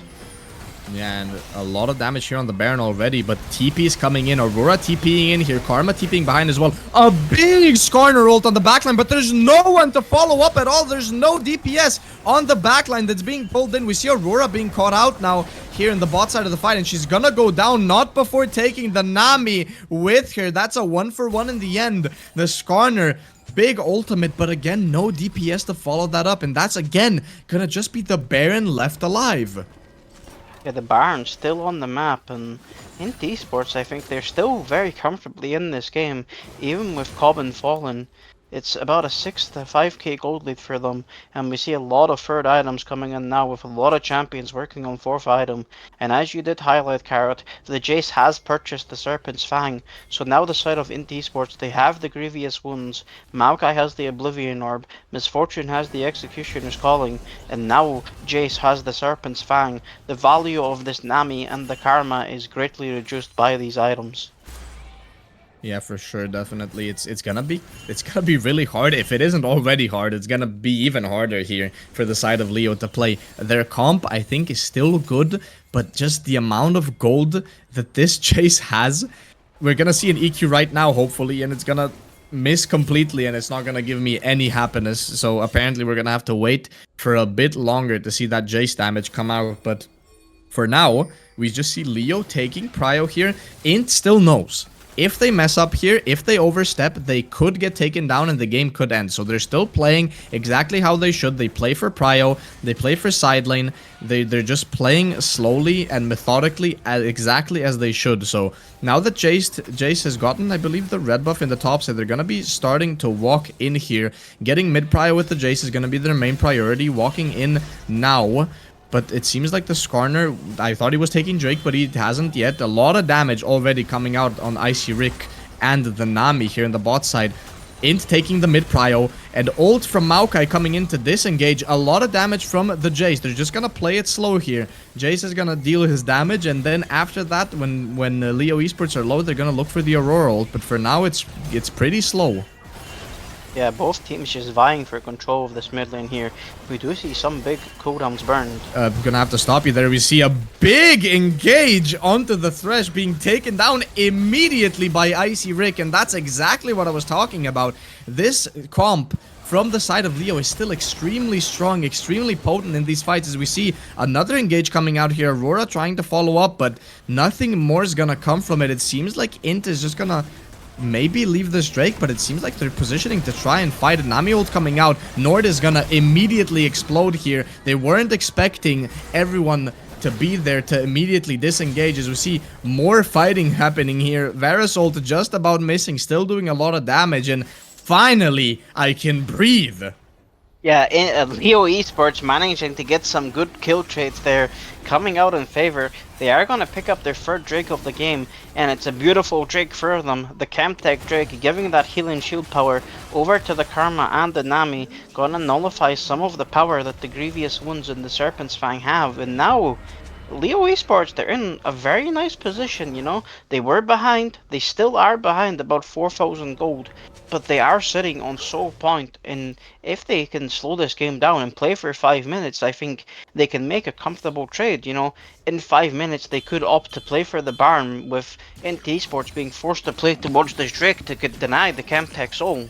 And we see champions like Jace. Jace is currently working on his last item of the game, and if you can continue to delay the game, he's not really gonna get too much stronger. Yeah, for sure, and I feel like that's what Leo Esports is going to be looking for. I think it's kind of weird how the game completely turned all of a sudden here. We saw INT completely just steamrolling through every fight, and then all of a sudden, Leo Esports making, you know, pretty methodical plays here, finally playing towards the strength of their comps, using their poke, using their sustain, to just out-sustain the enemy team, out-sustain INT here in the mid lane, and then for the reward, you know, they got the Drake, and now it looks like they're in the driver's seat. The Jace is extremely strong, but he's not on this side of the map, so the top side is just completely in Leo's control, but someone is gonna have to answer this chase. Yeah, I think it's the correct play here for INT Esports opting into the side lane. They've perhaps realized that the team fight option is perhaps sort of suboptimal into these double enchanters, and forcing this Karma into the side lane means the 4-man unit of Leo Esports loses a lot of the potency that it has, especially with the Aatrox being forced to match the Aurora, and I think this side lane... Yeah, they're engaged in the mid lane here. I'm gonna have to cut you off. I'm sorry. Again, a big Verisult coming out onto Nodu. Nodu's gonna be taking down the TP from Karma behind everyone from INT is gonna be extremely potent here. We see INT and Nord trying to jump in, but it's just not gonna be enough. Aurora looking for an engage at the end, but just gets immediately ulted by the Skarner. But at the same time, someone is gonna have to base. This Jace one-shots towers completely. He's gonna be taking the tier 3 in the bot lane, and now the inhib is going to be taken down as well. At the same time, we see Leo going for that Baron. Yeah, it's 3 kills in favor of Leo Esports without losing a member. They do lose the tier 3 turret and the inhib, but it is going to be barred over to the hands of Leo Esports, and that is going to put them almost even in this game. INT Esports doing a good job. They've pushed in the mid lane, they've pushed in the bot lane, so it is going to take longer than usual for Leo Esports to be able to use their Baron. But now looking, it's about a 2k gold lead for INT Esports, and now Leo Esports, you have to imagine that they're in the driver's seat with this Baron. Yeah, for sure. I feel like on one side, I agree with you, right? They're in the driver's seat, but how do they use this Baron? Their side is not strong at all. I feel like the Aatrox side, maybe playing for a 1-4 is fine, but again, right, their comp, they need to be grouped up, so I'm interested to see how they're gonna utilize this Baron as best as they can. Maybe they just try to 5-man mid and then move down towards the Aatrox here, which is the standard play, and it seems like that's exactly what they're gonna be doing. 4 people pushing out mid, one side lane, you just kind of give up, and then you try to play for a side tower here, but Aatrox is having a bit of trouble with that super minion in the bot lane. It's gonna delay their push by a lot, which means the entire wave that they set up in the mid lane is gonna get removed here, and not much else is gained. I think it's maybe worse than it could be, Cart, but I don't think it's actually too bad for Leo Esports here. Delaying the game is very beneficial for them. The gold lead is decreasing, and as we know, the value of gold sort of decreases the longer the game is. Yeah, and a bit of an engage here from the Skarner in the bot side. Aurora has to get out with the ultimate, which means Aurora ult is not going to be up. I'm not sure when the Drake is gonna be spawning. It seems like it's gonna be within a minute here, which means the Jace is pushing top lane. He does have TP, and now the biggest question is, does Jace win side lane 1v1? Which I feel like with the build from Aatrox, he does pretty hard, but at the same time, we see Leo pushing up here in the mid lane, Maokai ult to disengage, but now Jace pushing out in the top lane. The wave is going to be killed by the Aatrox. We have to keep in mind, Aatrox does have Baron, so that side push is going to be extremely hard for the Jace here. It seems like he's going to be walking back here, trying to maybe get a base off. It is worth noting that the Jace does have TP up, while neither solo laner for Leo Esports has their TP up yet, so perhaps the Jace opts to return to the side lane. It looks like he will be joining his team, which is also a respectable play, and we see Leo Esports again fishing in this mid lane. Yeah, and I feel like that's just exactly what they're going to be doing, right? They're going to try to fish for some poke, and I think that's what they need to do here. They need to use that Varus. The Varus is extremely strong. He needs to throw out these ultimates just like that and throw out those Qs that are going to take Omni down to about 50% HP here. A lot of healing on the side of this Skarner with that Warmog's armor here. And now INT has a bit of prio to take down some of the wards, but I feel like it's gonna be over soon when the Karma rejoins this fight. We have to keep in mind the Karma needs to clear the bot wave, so INT does have an opportunity to do something here. Big damage onto Nodu, being taken down to about 20% HP. INT is starting this Drake here, but the Skarner is in the pit, and I don't think they have enough damage to fight the Skarner. The Skarner is just gonna walk in and take the Drake with the smite, but he didn't actually get it. The Aurora got it, and this fight is just a complete mess. Everyone being taken down. MF actually surviving at the end. Aatrox getting taken down, and then Nord gets taken down in the end. It's gonna be a 3-for-3, and I don't even know what happened. Yeah, it's a 2-for-2, and the Drake goes in favor of INT Esports. It's beautifully played by INT Esports, and they are going for a backdoor TP here. Jace is on the Nexus towers. Jace on the Nexus towers here. TP coming in from the Karma as well. One Nexus tower is going to be taken down, and Jace is just going to take that and walk away. And before he does that, he's going to completely nuke that Varus Oppenheimer style. And now he's going to be basing and walking, just basing here. And that's going to be it. Taking some camps and then resetting. And I feel like overall, who got out there actually? Like who got out on top? I feel like it's just INT. They got the Drake. The Skarner somehow missed the smite, and Aurora got the Drake. Keep that in mind. That's 3 Drakes for each team here. 38 minutes into the game. Yeah, I think it is a comfortable position for INT Esports here. Leo Esports, they are struggling a bit. It was beautifully played by INT Esports. They were able to set up a double super minion wave pushing in on the bot side, so Karma was forced to respond in the bot lane to collect the wave. And while she does have the good AoE damage, she does struggle to take down that super minion. It takes her a while, and it took her so long to be able to join the fight. And by the time that she joined the fight was so chaotic and so hectic that our team were so split up. It did go 2-for-2, and Card, as you did highlight, you have to wonder, the jungler here for Leo Esports, Antwer, it's a heavy weight for him. He missed the smite on the soul point, on the soul itself. They could right now have soul. Yeah, for sure. And I feel like he just has to, reset now. Happens, forget about it and just refocus in the game. They still have a good chance to win this game. There's a lot of scaling on their side. They have a lot of damage. They have a lot of sustain. The enchanters are at their item spikes. 3 items for the Nami. She's opting in for the locket, which I feel like is a good choice. Kind of negating some of that lethality that's coming out from the Jace and the MF here. And we're gonna have to see now what happens. We see the Jace and Aurora in side lane. I feel like INT should just play for their sides at this point. I feel like their team just excels at just 1-3-1-ing, no? Yeah, and the 1-3-1 is very potent, and I think the more potent thing of the 1-3-1 is forcing these characters on the blue side for Leo Esports to be stuck in the side lane. This Karma, she never wants to be stuck in the side lane. She wants to be with her team, doing her job, poking and enchanting, and when she's in the side lane, as we see right now, her team aren't able to effectively walk up. The poke is coming in for Icy Rick, but without the Karma, the Skarner's never able to engage, and now we see INT Esports, they're once again able to take control of the mid lane. This Aurora is pushing in, Jace is hovering towards the bot side, and it's a very dangerous position for Leo Esports. Yeah, for sure. Very dangerous position here. We see the Jace moving up, as you said, but nothing is gonna come from that. The Jace knows that he can get collapsed on if his team doesn't have way prior there. And what we're seeing now is something that I've seen, I believe on Twitter, or someone was explaining how to play, against these side laners here. You put both of your side laners in a lane, and you just try to play for the 2v1, try to one-shot this Aatrox, and when you take the Aatrox down, the entire team from the side of Leo kind of crumbles here. They have no one to go back and defend the side lane, so I feel like what INT is doing here is really, really smart. They're trying to get a pick.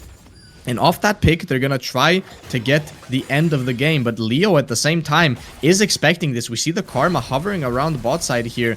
At the same time, we see some engages and counter engages here for the side of INT and Leo. A big MF ult coming down. The ult from Skarner coming down as well. A lot of damage going down. And we see Aatrox being taken down in the bot lane, which means the Karma is the only person defending the base. 3v3 in the mid lane, but the wave is not cleared yet. It seems like Jace and Aurora is just gonna walk away here. Everyone from the side of Leo is collapsing, but they can't collapse too hard when the mid lane is being pushed into them. So this is gonna be INT just walking towards the Baron, while their bot side, again, their double side lane is pushing in the bot. Yeah, it's a 1-0 in favor of INT Esports. They're able to pick off the Aatrox in the bot lane.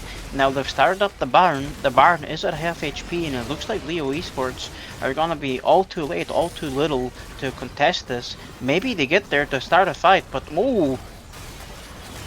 Big engage coming out here from the Skarner. He manages to get them off the Baron. Nord flashes in and hits the smite away from the Skarner. That's just... he loses the smite fight again. I don't even know what to say there. I thought the side laners from INT were still in the bot side. And if they were, I feel like that could have been game over here for the side of Leo. And it's gonna just feel even worse missing that smite, because it looks like INT is gonna take this soul from 2 Drakes up. Leo is going to lose the soul, getting 2 Drakes, giving 1 over, getting to soul point, and then losing 3 in a row. Must feel incredibly bad for the side of Leo, and that's going to be a lot of tenacity and heal and shield power here for the side of INT Esports. Yep, the Baron and the Soul do go in favor of INT Esports here. They are now very comfortably about 5,000 gold in the lead. Even more value coming from the Soul. They're sitting on the Baron stars right now, and you have to imagine that in the next couple of minutes they're gonna look to push it end this game. Yeah, definitely. I think they're gonna have to start looking for their side lane here. We see the Aurora hovering around mid lane just to defend from a possible play from Leo Esports. This is the only real timer they're gonna have to do anything, I feel, in the next couple of minutes. So we see the Jace pushing in the top side. Now INT Esports managing to get some prior here to push in the mid wave when their mid laner is top. All of the ultimates missing on this Thresh. The Aatrox gets hit by the hook, and that's gonna be ult popped for basically nothing. Bot lane, there's a super minion wave pushing in here towards the base of Leo Esports, but in the top side, both of the solo laners pushing that wave, taking down the tower, moving past it. There's a fight going on in the mid lane, but I don't even know if it matters at all. Aurora and Jace here on the Nexus, managing to take it down, and that's gonna be a win for INT Esports 1-0. Yeah, beautifully played for INT Esports. They're able to manipulate the side lanes and just always be in the correct positions at the correct times. We saw the Jace there. He was able to effectively ignore the Karma. He walked past there and started hitting the Nexus turret, and the rest of Leo Esports just couldn't get back to the Nexus in time to defend. And it's 1-0 for INT Esports. They retain their position at the top of the ladder.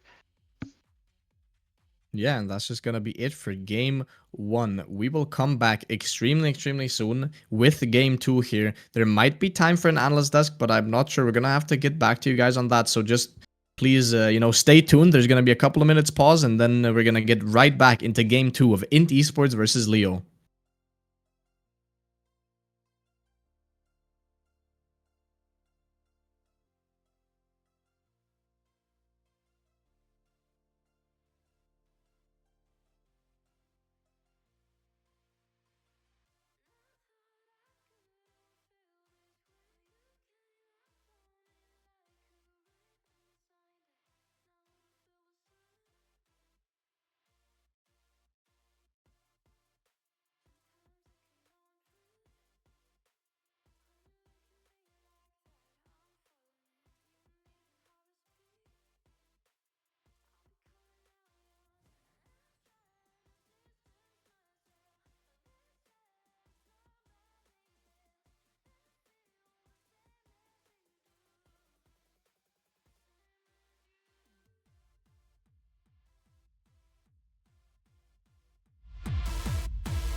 Hello everybody, welcome back to Leo Esports versus INT Esports. First game, you know, a banger game. Let's not lie, it was pretty cool to watch. A lot of back and forth here, pretty good performances from both of the teams.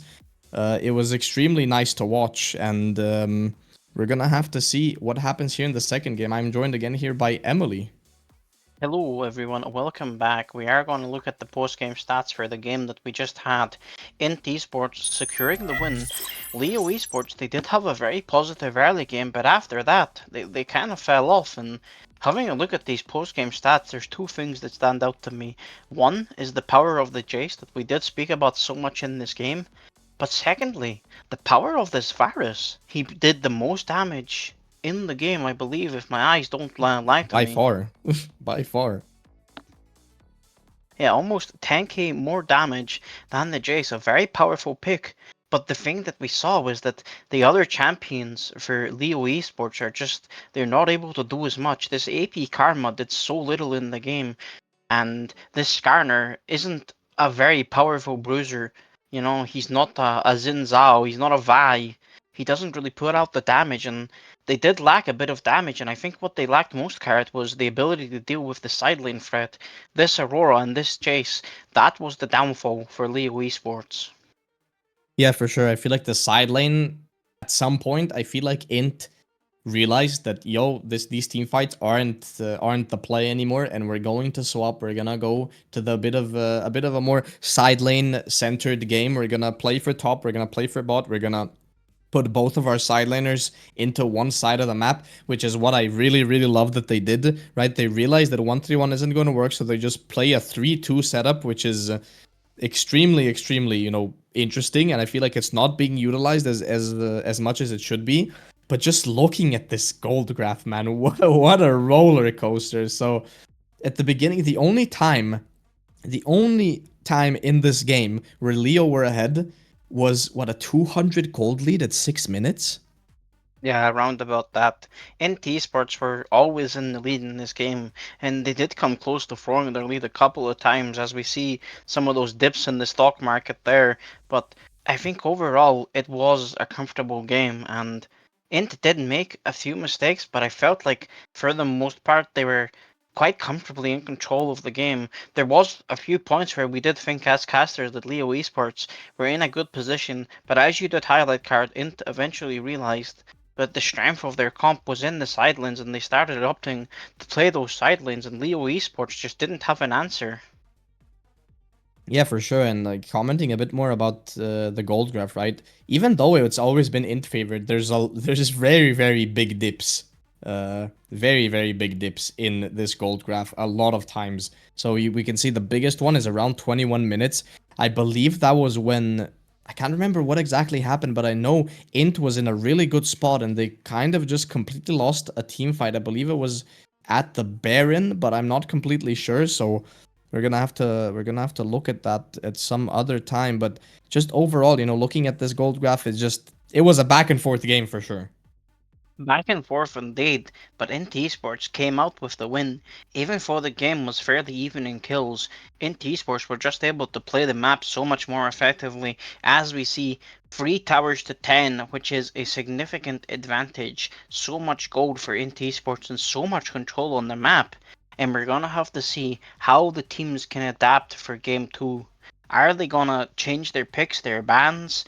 I think there is an option where you run it back with very similar, because I think in some way it was very playable for Leo Esports, but at the same time I feel like they failed to leverage the picks that they had to their advantage. We saw them falter that play on the mid lane card where they tried to dive the tier 1 tower. It might have been tier 2, no, it was tier 1 indeed. And they overplayed it by splitting up, and INT Sports were able to effectively maneuver the fight to pick off the champions, and the Virus and Nami ended up split from the rest of the team, and that was when we saw Leo Esports. They had to retreat towards the top lane to stop INT Sports immediately doing the Baron, and eventually that play, how it played out, was INT Sports managed to secure, I think it was 6 or 7 kills over the course of the play, because Leo Esports kept coming back to the fight and kept just dying in attempts to stop INT Esports from doing the Baron. And I think, Kat, there is an angle where when you're gonna lose, 6 or 7 kills, maybe you don't. Maybe you just give up the Baron. Yeah, definitely, right? If you walk in and just give the enemy team the gold, enemy team has guaranteed gold, right? But if you just let them get the Baron white, right, then the pressure is on them to actually, play the Baron correctly, right? And a lot of the times it's easier to just, okay, we let them get the Baron, that's 1.5k gold, fine. And then you try to outplay them later when your team has been regrouped, when you've all respawned, when you have some sort of control over at least one part of the map. You can just try, to do something then instead of just giving over the kill. So I like that you highlight that, right? That was a big shift in gold, and I feel like that might have been, too much for the side of Leo Esports to handle. Yeah, and we will be going to the draft quite shortly. But in the time being, Kat, what adaptations do you want to see here? What adaptations? I don't know what I would look for in draft. Honestly, I feel like both teams had pretty good drafts. I think Leo had, all the opportunities to actually win this game, but it's just I don't know. Maybe like keep trying to play towards your strong side. I feel like at some point in the game, their plays didn't go as well as in the early game, right? They got their bot lane really far ahead, and then it kind of stopped at some point. I feel like looking for more early on plays, or at least in the mid game, would, maybe have changed the game a bit. But I think overall, just, care with the way you're playing fights. I think the whole game was almost just at the Baron fight. They just lost so much gold there.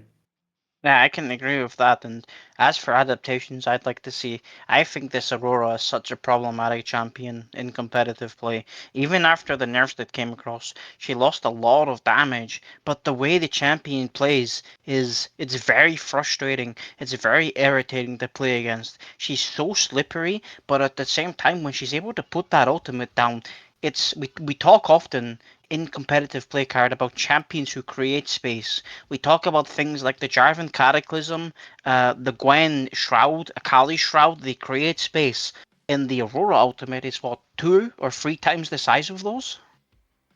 Yeah, for sure. I mean, and that's why I mentioned before we got into game. It's like the damage on Aurora ult being lowered doesn't actually matter in coordinated play. Like, yeah, okay, in solo queue, your one shot potential, your break points for your lethal range is changed.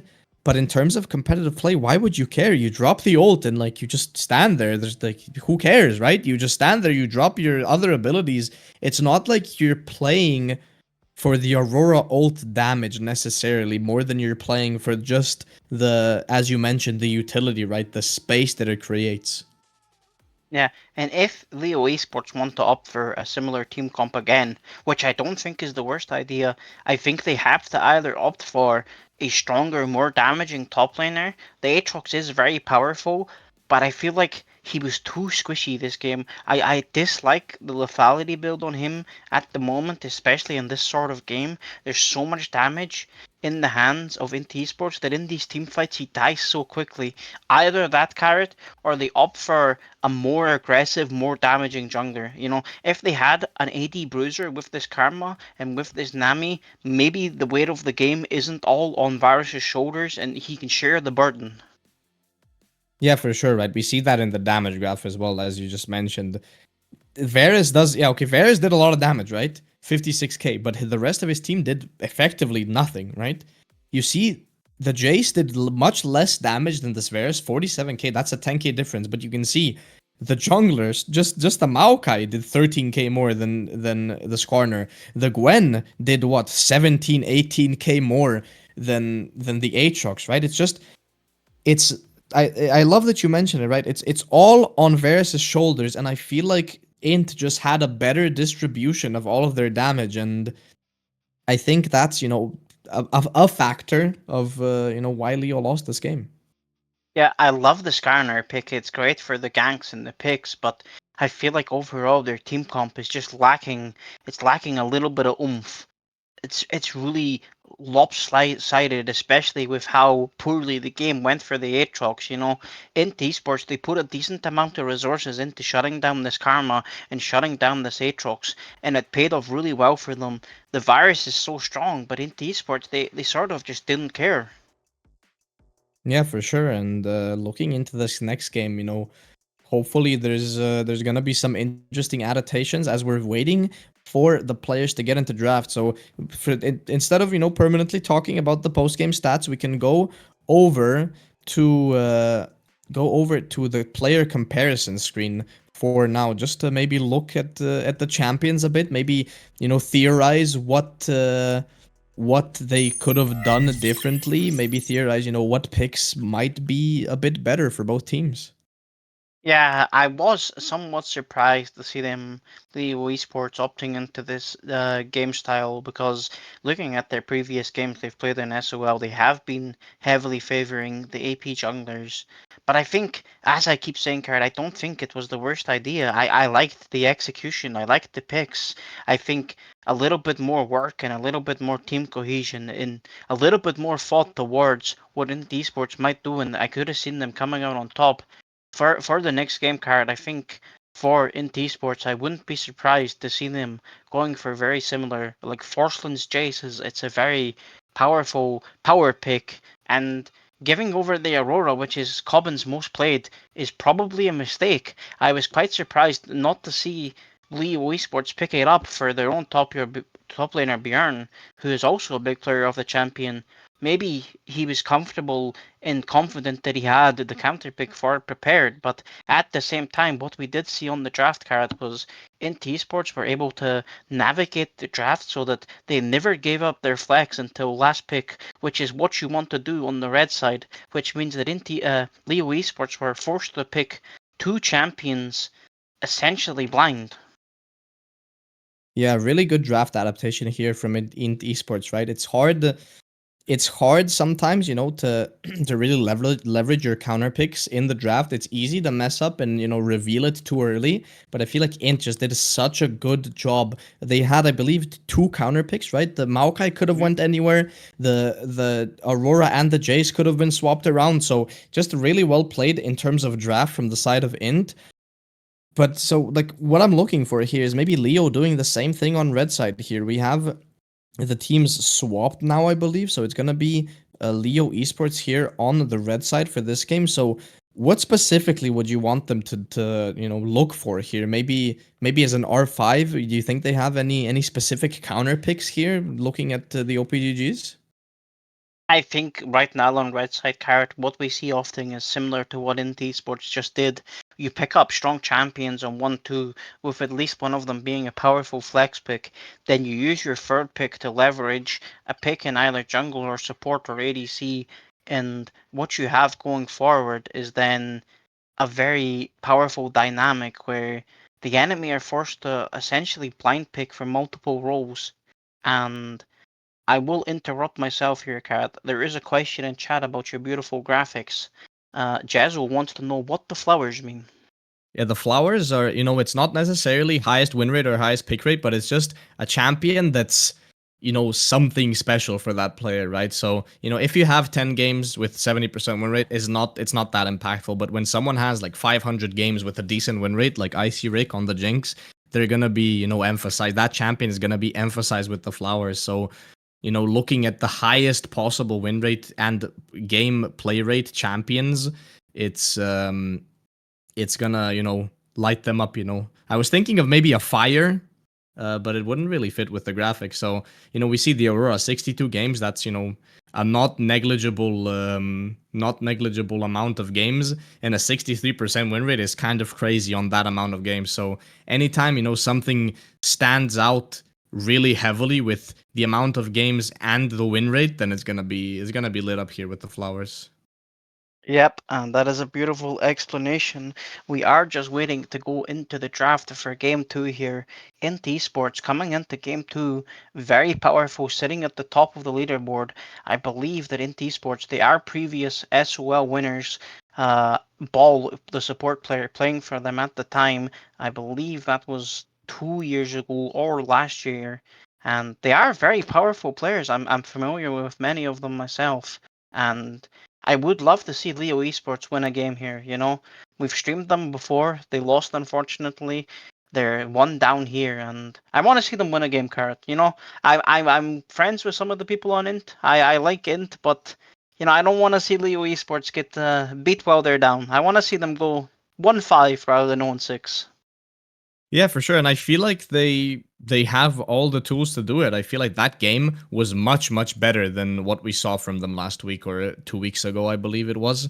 I think what they did today in that game was so much more competitive than what we've seen before, and as well against the strongest team in the league, arguably, along with Team CD. Now the strongest team in the league, I believe, unless CD won their game, which I'm not sure right now.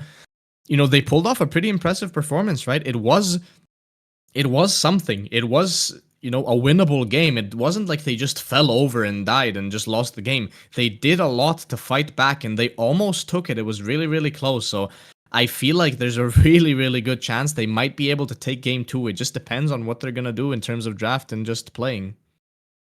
Yep, and I believe any minute now we will be going into the draft. So let's see what the teams have prepared for game two. What adaptations are we going to see? I've said, Carrot, I want to see Leo Esports get a win on stream here. What do you want? I fully agree with you. I don't want to see Leo. I know some of the people. I've talked to them. They're really nice. I don't want to just see them get completely obliterated again. So hopefully we can see some energy coming out from them. And just like the first game, I want to see them be proactive like they were. I think they played really well first game. They just need to keep that momentum going throughout the game. And speaking of momentum going, we're gonna have our momentum go straight to the draft here as the players are ready, just in a moment. Yeah, and I think Carrot, we might see a misfortune. Hazard a guess, maybe an Aurora. Yeah, I think you might be right, but I think what we're gonna see is a Jinx ban here from the side of INT. Pretty expected here. Blue one Jinx ban. We're gonna see what Leo Esports decides to counter that with. Yeah, and we see the bans. Our beautiful graphics have been. I cursed it, Carrot. I believe I've just cursed it. Yeah, they were fixed for a moment, but now they have unfixed themselves. So we see the ban on red side is a Zeri. So the Grag is being picked up here on blue side. To mention this again, right? This isn't a problem on our side in terms of the pick ban tool. This is a problem with the database that the champ select tool pulls from. So there's not really much we can do about that. We're gonna try to fix it as much as we can, but in terms of the bans, we see Nasus, Zeri, and Aurora on red side. Yeah, the ban's coming in strong. I'm very happy to see that Aurora ban. The Jinx ban, the Gragas ban, same as the first game. Zeri ban, also same as the first game. And now, what was the first pick for INT Esports, Carrot? The first pick for INT Esports was the MF, and now it's being answered by the Ash. Yeah, Ash is still a very strong pick. We have seen her fall a little out of favor with um some nerfs, but still very strong. We see the Maokai coming in for INT Sports again. It was very strong for them in game one.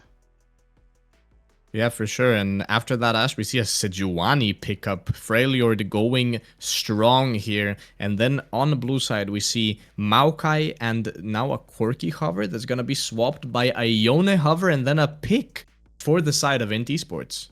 Yeah, the Yoni coming in, a very strong champion, and we have highlighted on stream before the power of this Yoni in the mid lane. He has so much sustain, maybe a bit less now that the nerfs have come in on the runes, but still a very powerful pick. We see Lysandra picked up for Leo Esports, which is showing on stream. Lysandra thought of as a counter pick into these highly mobile champions. She did get a lot of buffs, and she's seeing getting nerfs on next patch. So Leo Esports getting their games in on the Lysandra will she remain strong. And do you want to talk us through the remaining bans, Carrot?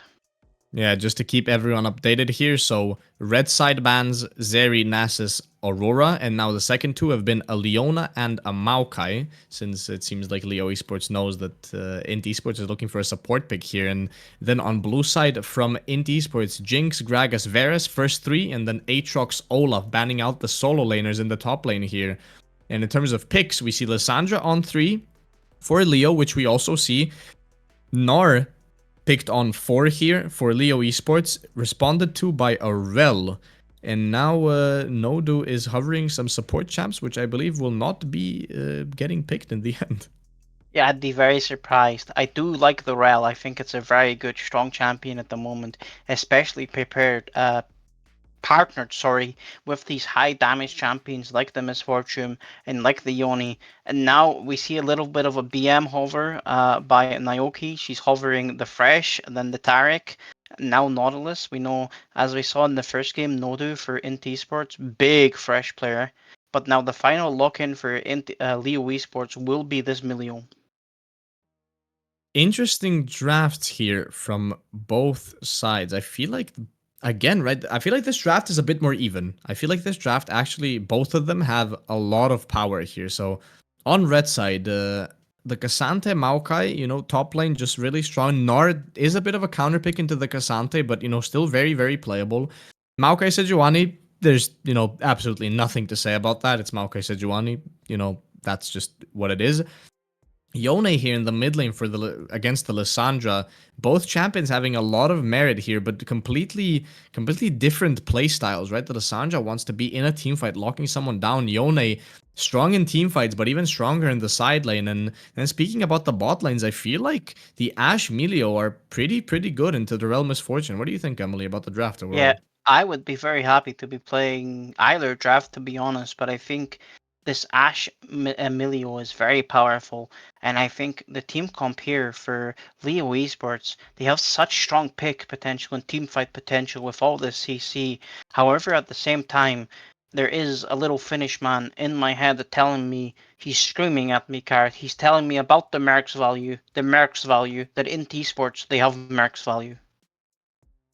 Yeah, and surely they have Merc's value, and on the opposite side, there's effectively zero Merc's value for the side of Leo Esports. So I'm guessing we're gonna see, 4 or even 5 Mercs here for the side of INT Esports, and they're gonna have extreme value, as you just mentioned, right? The Sejuani stuns, Lysandra ult, Ashe ult, Gnar ult, even. It's kind of crazy here. It is indeed crazy, and we are just waiting for the spectator delay so that we can get you lovely people into game. But I think both drafts, Carrot, have great merit, and there's no great discrepancy like game one where we saw that NT Sports had the far more powerful side lane. I think in this game it's a lot more even, especially in terms of the side lane. There's no standout champions, and it's gonna be interesting to see how this plays out. But we do see some picks returning. This Maokai, this Misfortune. Misfortune, she wasn't a standout pick in the first game, but she still brought a lot of value with those ultimates in the team fights. And this Maokai, such a familiar pick for competitive play. He's able to put those saplings down in the bushes with the Leandries, and he gets so much value and vision and objective control. And also, the Maokai ultimate, it's such a great tool for disengage. Yeah, for sure. And I feel like that's exactly what INT used it for mostly in that first game, right? We saw their side laners were pushing in. And then, of course, Leo Esports, okay, light bulb idea, rush in, right? Engage, try to engage. But when the Maokai ult comes down and the Skarner got rooted first and then the rest of his team kind of has to run away behind him, it's really, really hard to play. So I think the Maokai value, especially in a sense of disengaging, is extremely, extremely potent. So we're going to have to see how they use that one with 38 seconds exactly left on the timer before we get into game.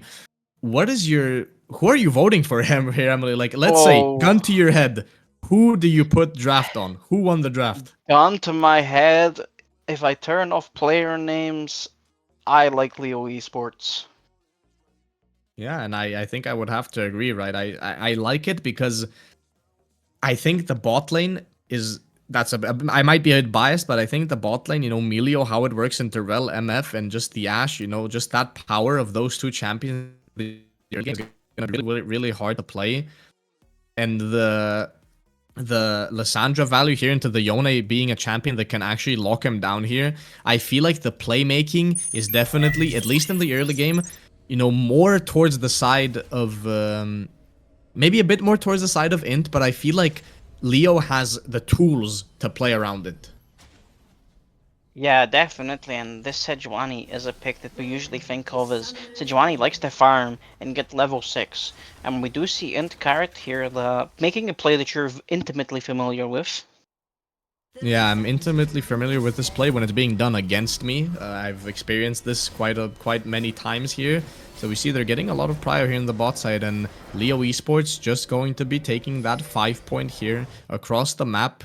I feel like Nodu should probably drop a word, but I don't know if he got a sweeper. We're gonna have to have our producer show us the scoreboard so we can see those starts for most of them. And yeah, Nodu, it seems like he started with the sweeper. So complete lane prio here for the side of INT Esports in the bot lane at least. Yeah, good prio, and I think we do see again. We might see Maokai starting on the bot side of the map, which will be interesting. Looking to affect that top lane perhaps, but nope, he's just gonna put down a ward, so we will see a repeat of game 1, sorry, where both junglers starting on the top side of the map, both happy to path down towards this bot lane. And I think what we're gonna have to see this game card is how are the junglers gonna influence this game? Because last game we did see that fight at the Scuttle Crab, the big chaotic fight. Yeah, we did see a lot of fighting early on in the last game, and we're gonna see a lot of fighting early on in this game as well, and that's exactly what I would expect here. When I was talking about this, how it's so incredibly hard for the bot lane of INT to play this when the Ashe can just walk past the wave with the Melio and just hit you to deal so much damage, as we see how they're playing here early on in this lane. Nodu's trying to make some space here for his ADC, but it's just not gonna be enough here for them to get any sort of wave prio. I mean, I would say there's a dive angle, but I think this wave is going to push in way too fast for that to be an option. But both junglers clearing here into the bot side. But as we see, right, the Sejuani is extremely, extremely slow on this clear, as you would expect here. The Maokai already done with his third camp just about, and the Sejuani just about starting your third camp right now. So there's a big discrepancy here in the bot lane, and Maokai on INT Esports Nord might be able to utilize that to get his bot lane out of this bad situation. Yeah, definitely potential for him to free his bot lane up here. As you highlighted, Carrot, we saw the power of the Ashe in the early game, paired with this Melio who just buffs her up so much, and it's only gonna get worse from this point forward, you know. Once he has the W and more points in E, it's so potent, and we see a little bit of BM from Icy Rick there, hitting them up with the tier B, and yeah. How do you think this is gonna play out, Kart? You know, we see Maokai now on his final camp for his clear. He's gonna be freed up on the map first. He's gonna be freed up on the map first, and I feel like, he might look for the bot side, but very smart word here coming out from Leo Esports bot lane, putting a word in the tri-bush, meaning they're gonna spot out this Maokai if he does anything but a lane gank, but it seems like he's just going to reset. He's gonna keep up the tempo. He knows his bot lane has absolutely no prio. They know the Sejuani is bot side as well. He's gonna give up this bot scuttle, go for the top one here, as we see a fight in the mid lane, the Lissandra going down pretty low here, but nothing more gonna come out of that. And the junglers just, the game is just chill now. Nothing really happening. First game was much more intense in terms of early game playmaking, but it seems like this game is going to be a bit more calm when it comes to the first 5 minutes at least. Yep, and we did see that the Maokai, he was able to get, sorry, the Sejuani got the bot side grab, and we see a gank from Sejuani here. Yeah, I looked away for a moment, and INT's bot lane just walked up and took the Sejuani engage to the face. But speaking of an engage, we see in the mid lane, INT, but what is his name? Nord. No, do Nord. He's gonna flash in. Doesn't really matter. The Maokai is on the Lissandra, and the Yone picks up first blood. The minion auto coming out and killing the Maokai. The last ranged minion auto taking him down, and that's gonna be a 1-for-1 here. Still a good play. A lot of gold onto the Yone, which is exactly what INT is looking for. But that last ranged minion auto managing to take the kill for the Lissandra. Yeah, that was a very patient gank by the side of Nord. He waited so long in that top side river bush in the mid lane. He waited for the Lissandra to overstep, and she did, and he's able to get a good flash on her.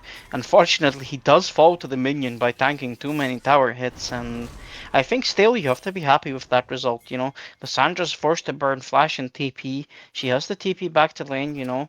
Forceland here, he's gonna get a nice recall. Coming back to lane with the Berserkers. He's very happy, very comfortable. And now in this top lane, we see Bjorn is being forced out by Cobbin. Probably just gonna be traded TPs eventually. And this game card, as you did highlight, starting fairly slow so far. They're starting extremely slow. A bit of action here in the mid lane and the top lane, but nothing much gonna come out from this. No flash on this Lissandra, and it seems like Nodu is looking for this play. E coming out, Lissandra getting CC'd by the Yone, but just about gets out with the claw there. That was a matter of like half a second, flicking that ability back and being able to get out of that play. Extremely valuable here, denying Nodu's roam here into the mid lane is going to be really good. But I love that, you know, people are looking for plays, and that's exactly what we're here for. Yeah, definitely. And I think it's always going to be quite difficult to get effective ganks in on this Lissandra. She has that claw that she's always able to press unless she's CC'd, and this bot lane card going about as well as we'd expect. INT Esports getting pushed in permanently with the double ranged characters of Leo Esports bot lane. Hopefully soon we can see them able to maneuver this play and maybe get a Drake or something.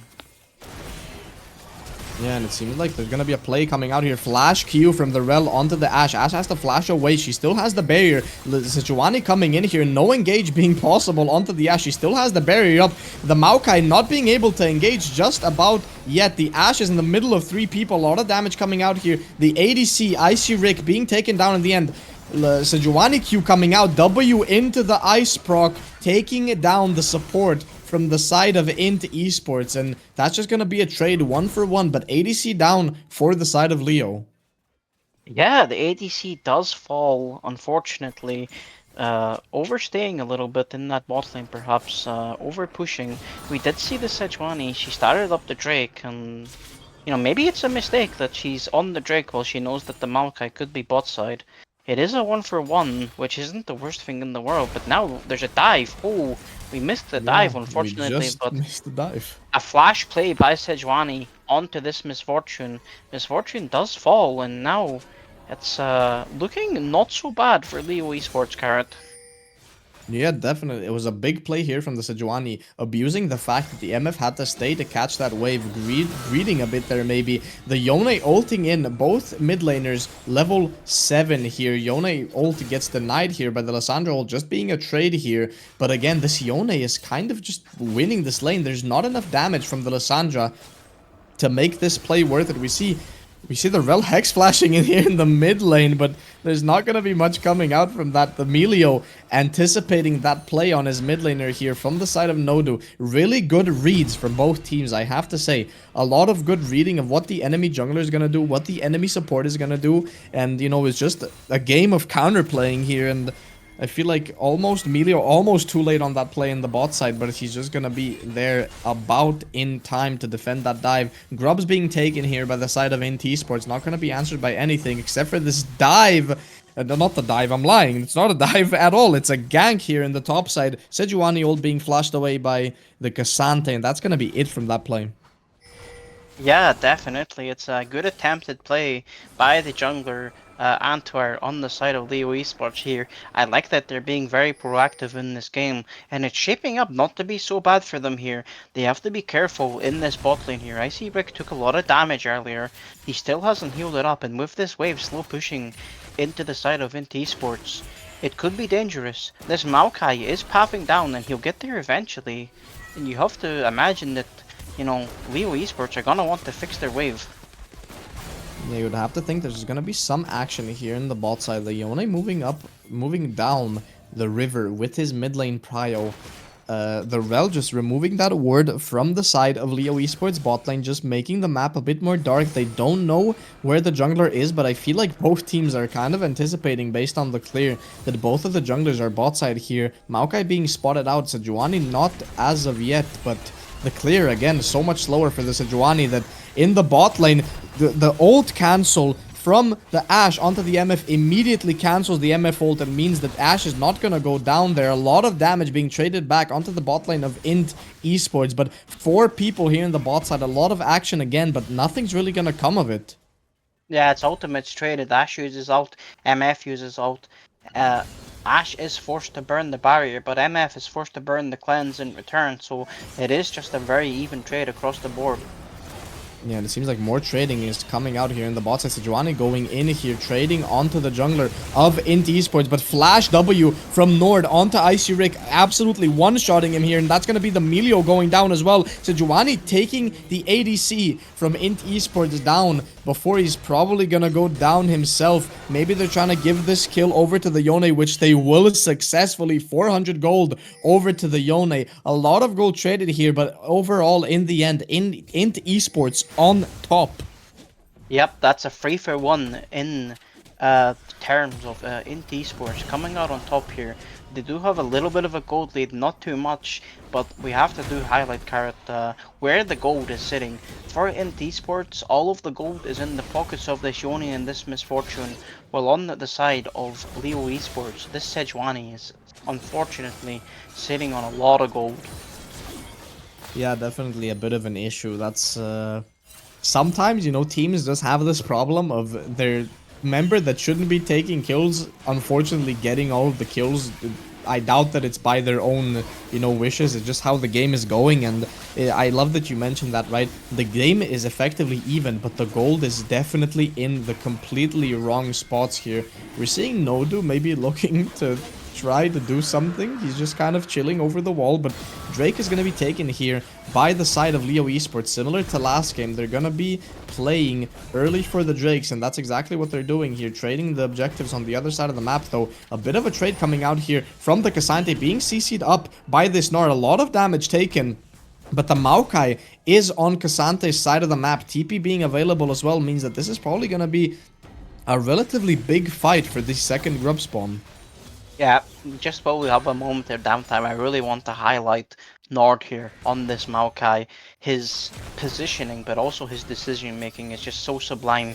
He's always in the right positions at the right times, and the flash plays he's made this game, Kurt, they've been beautiful. He always manages to find the perfect target at the perfect time, and so far he's carrying his team to victory, in my opinion, so far.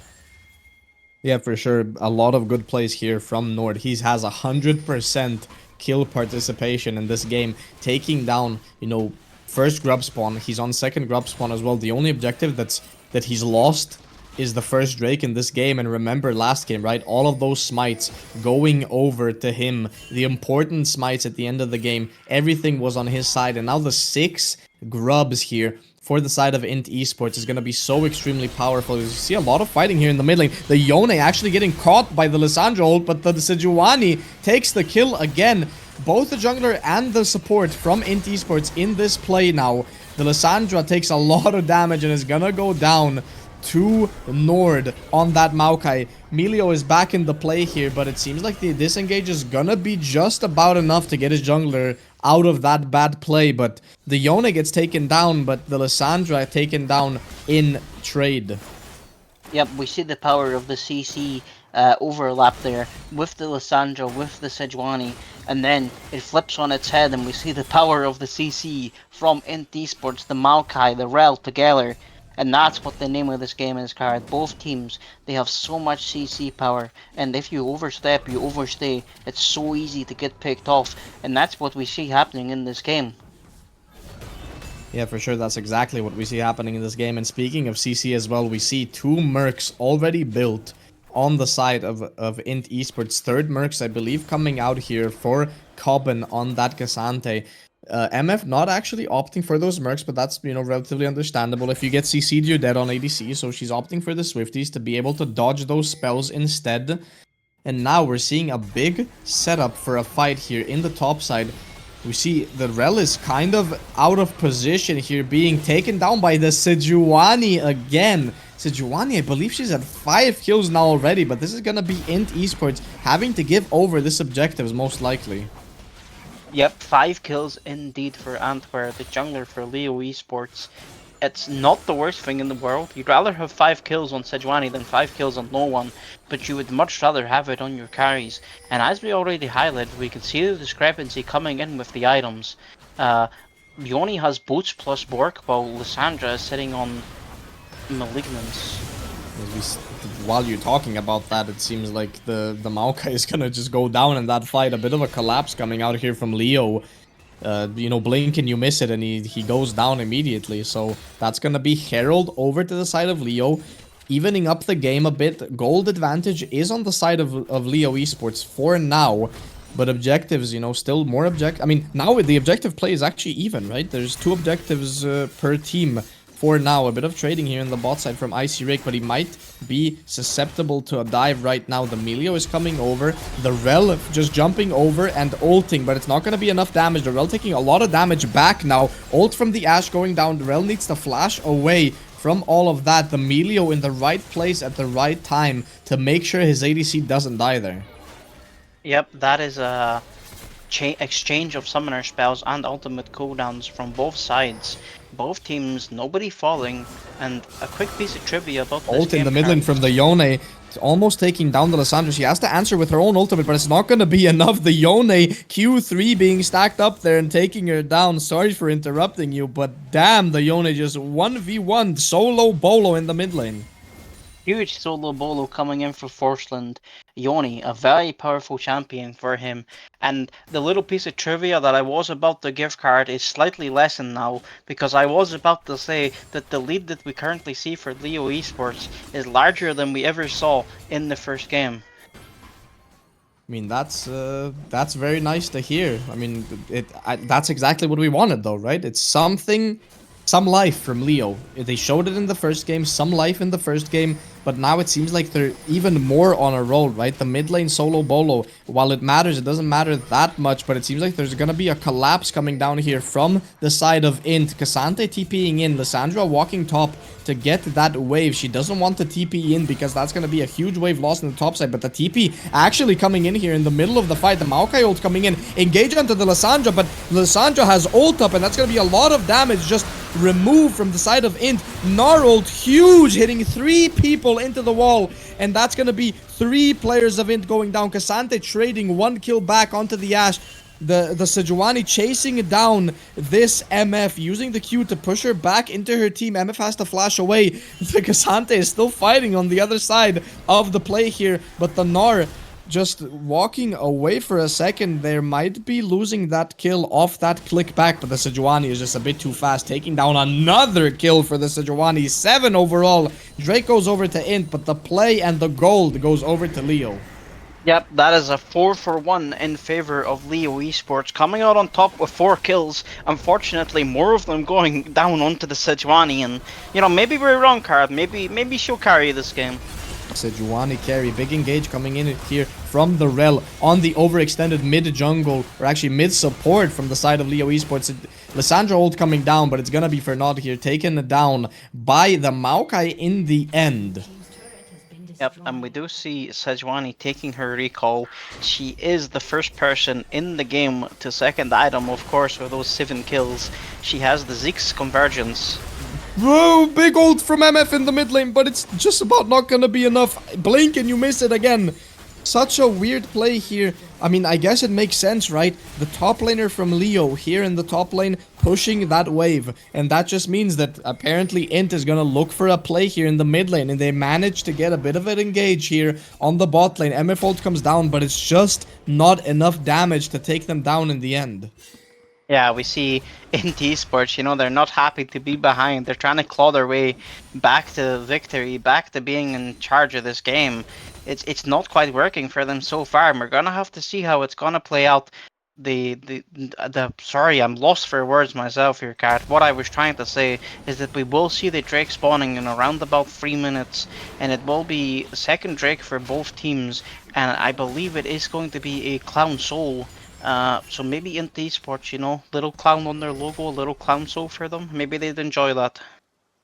That would be very according to the script that we wrote before this game was getting played. You know, we had to have a clown soul for INT Esports, so we're gonna have to see if they manage to actually pick that up. But according to the script, as I'm reading it right now, it seems that INT Esports does take the clown soul in the second game just to make, you know, some sort of storyline here. So we're gonna have to see how that plays out, but I already know the answer, so no problem. One thing that I would want to mention here is that the Yone has already picked up the QSS. Yeah, I think he has to in this game. Yeah, and speaking on the Yone, right, there's a play going out here on the Lissandra. The ult doesn't really do much here when the Yone has so much CC and so much setup here. Yone taking down another kill here for first one, but Leo Esports at the same time pushing in here in the mid lane. The Sejuani tanking forever. She does not care about that tower. She's using those 7 or 8 kills now, or 9. I can't even count anymore.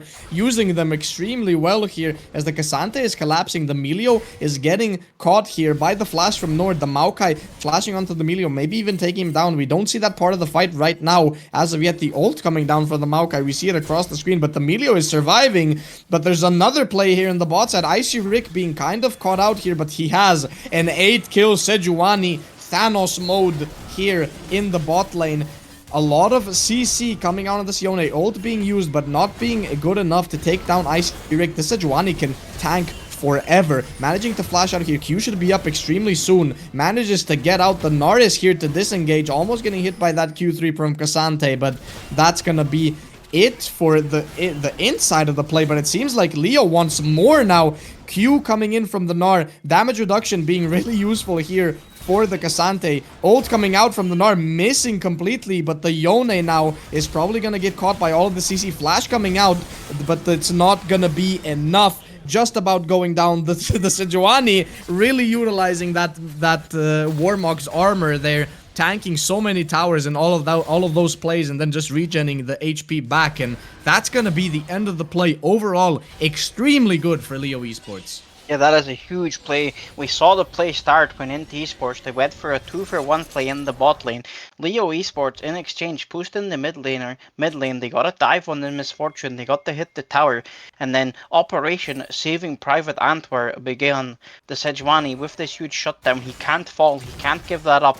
One of the big disadvantages of your tank having all the gold. We saw the top laner Bjorn collapse down, and they managed to save the Sejuani. And as you did highlight, Carrot, she's able to play on the edge of the fight, regen with the Warmogs, and then before you know it, she's back in the fight, full HP. She's got her medkit, popped a couple of stim packs, and they dive the Yone on the bot lane tower. And now, Leo Esports, we gave them, before the game card, we want to see them win. They are now sitting on a 4k gold lead. This Sejuani is absolutely gigantic. Yeah, and it seems like, you know, they're gonna take this Drake. That doesn't seem like it. That's an objective fact. And the Sejuani, right? We were kind of talking about how it's not really good that she has so much gold, but it seems like it's working out pretty well, as we see a bit of trading here happening in the top side. But INT Esports ready to play this. Mega Gnar is up here, so he has a lot of stats ready. CC coming down on the Cassante. Those mercs are not gonna be enough to defend him from all the damage there. Wow. Really good counter collapse. An absolute wall of CC coming in from both sides on that fight, Carrot. Cassante couldn't move for about 5 seconds, and now Leo Esports getting good control of the enemy jungle. It seems like they're gonna keep going here. Well engaged coming out. MF ult over top of it, but the melee ult manages to save them. Big CC coming out here on to the Yone. He's 1 HP here. MF has the flash, but the Yone gets taken down by the Gnar in the end. MF is DPSing here, but Gnar ult is up, doing a lot of damage here. MF is returning most of it, but it's not gonna be enough here. The Sejuani is low, but she does not care with the Warmogs. They're gonna be basing here, not gonna be looking for the Baron. But again, a big win for Leo Esports. Yeah, it's a glorious attempt by INT Esports with a big play in the jungle. It doesn't get much better than that with the Misfortune ult coming in down over the Rel ultimate. They might be able to pick up the mid lane tower here, but the gold lead for Leo Esports around about 5k now, and that 5k was really in display on that fight, you know. Even though the fight was on INT Esports terms, they just don't have the damage to pick off the members of Leo Esports. And now Leo Esports, they're very happy in this game, very comfortable. This Sejuani, she's now 9-1, but Carrot, I think there's something, an even bigger problem in this Sejuani, and I don't think we can forget about Armut. Do not forget Armut. This Gnar is extremely strong at this point in the game. We see him at 3 items, boots completed. He is a menace right now, and we see an engage here from Icy Rick, a bit over eager here, trying to get that ult on someone in the jungle, but no follow-up for that Ashe ult means no damage.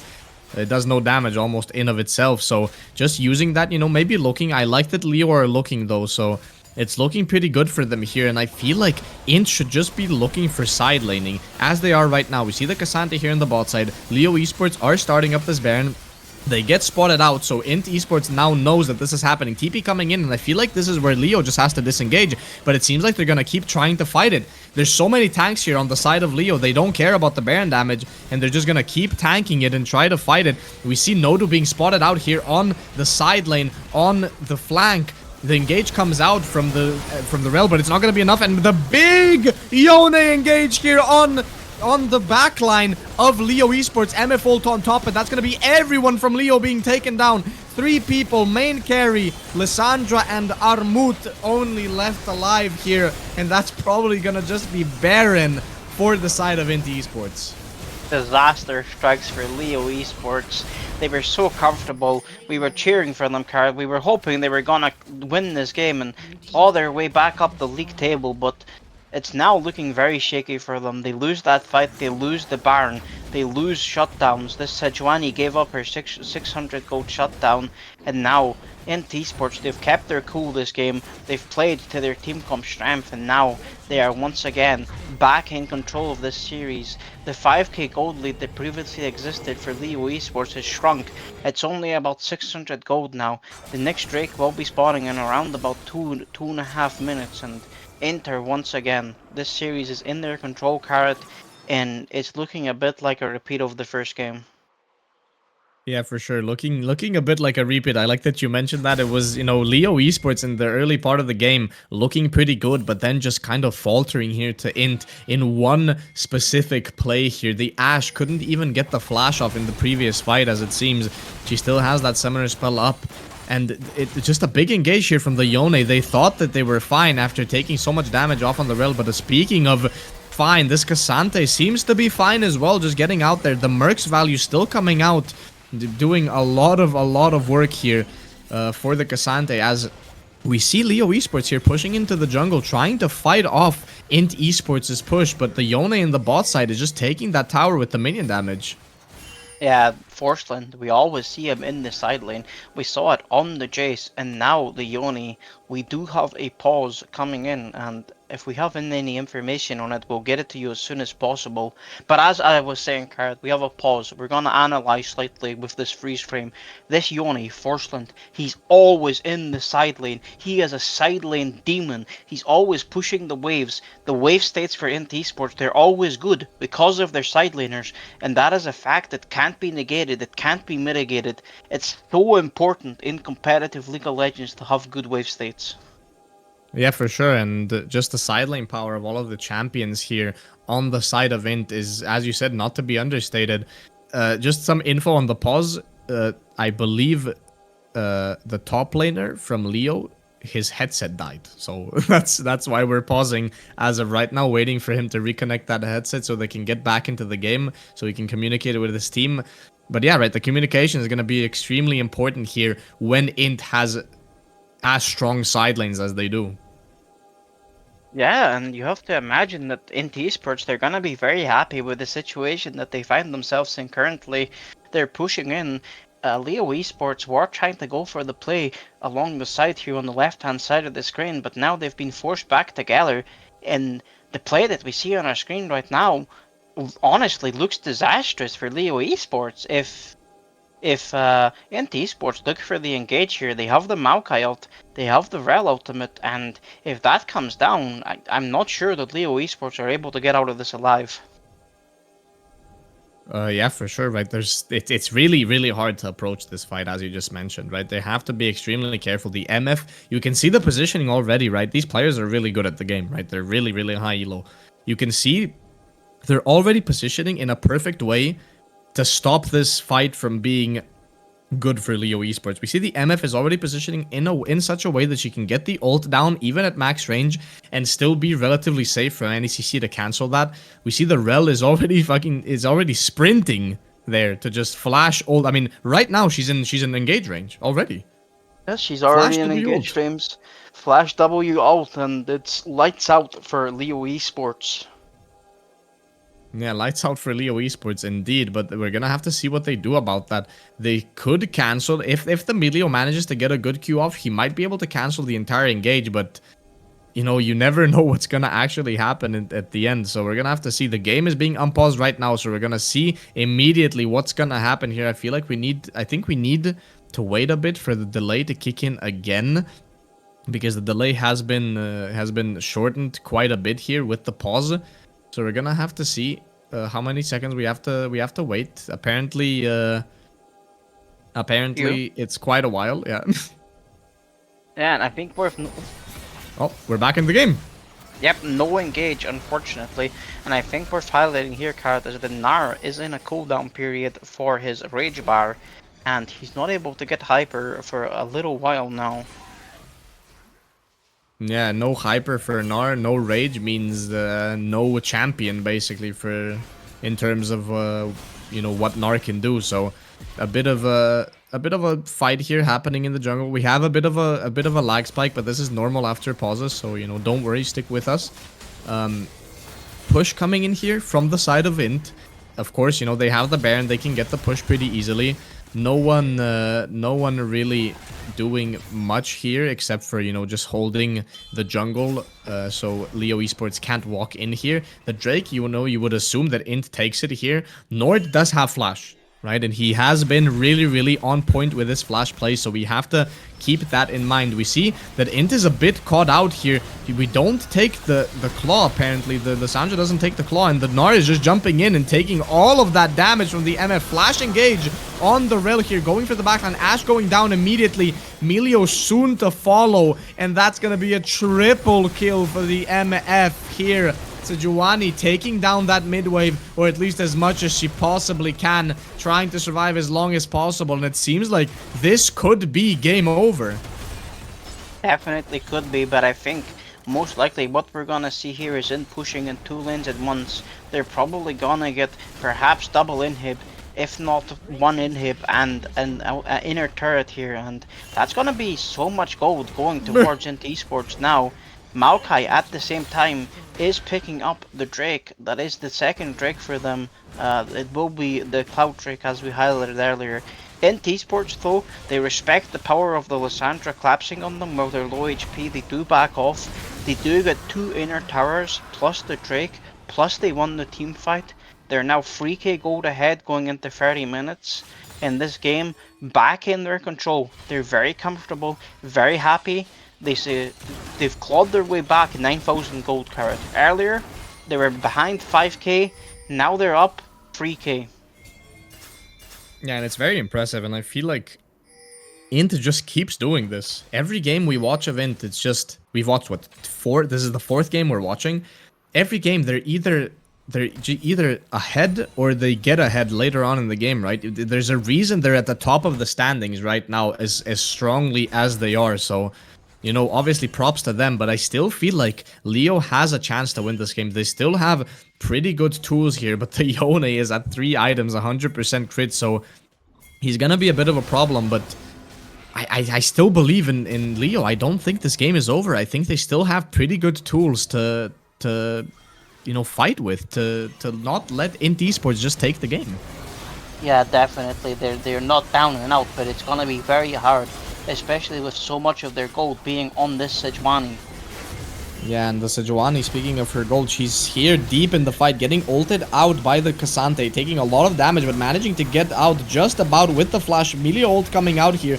The ult from Lissandra on to the Yone. He's getting chased down here by the Ashe, taking him down in the end. MF ult coming down, Lissandra Zonyaing it. And we're speaking about how Leo Esports have a good chance of winning this fight. They seem to be playing pretty well here. Ashe is still alive. The carry is still up. Lissandra going down. 2 for 1 here for the side of Leo Esports in their top side jungle.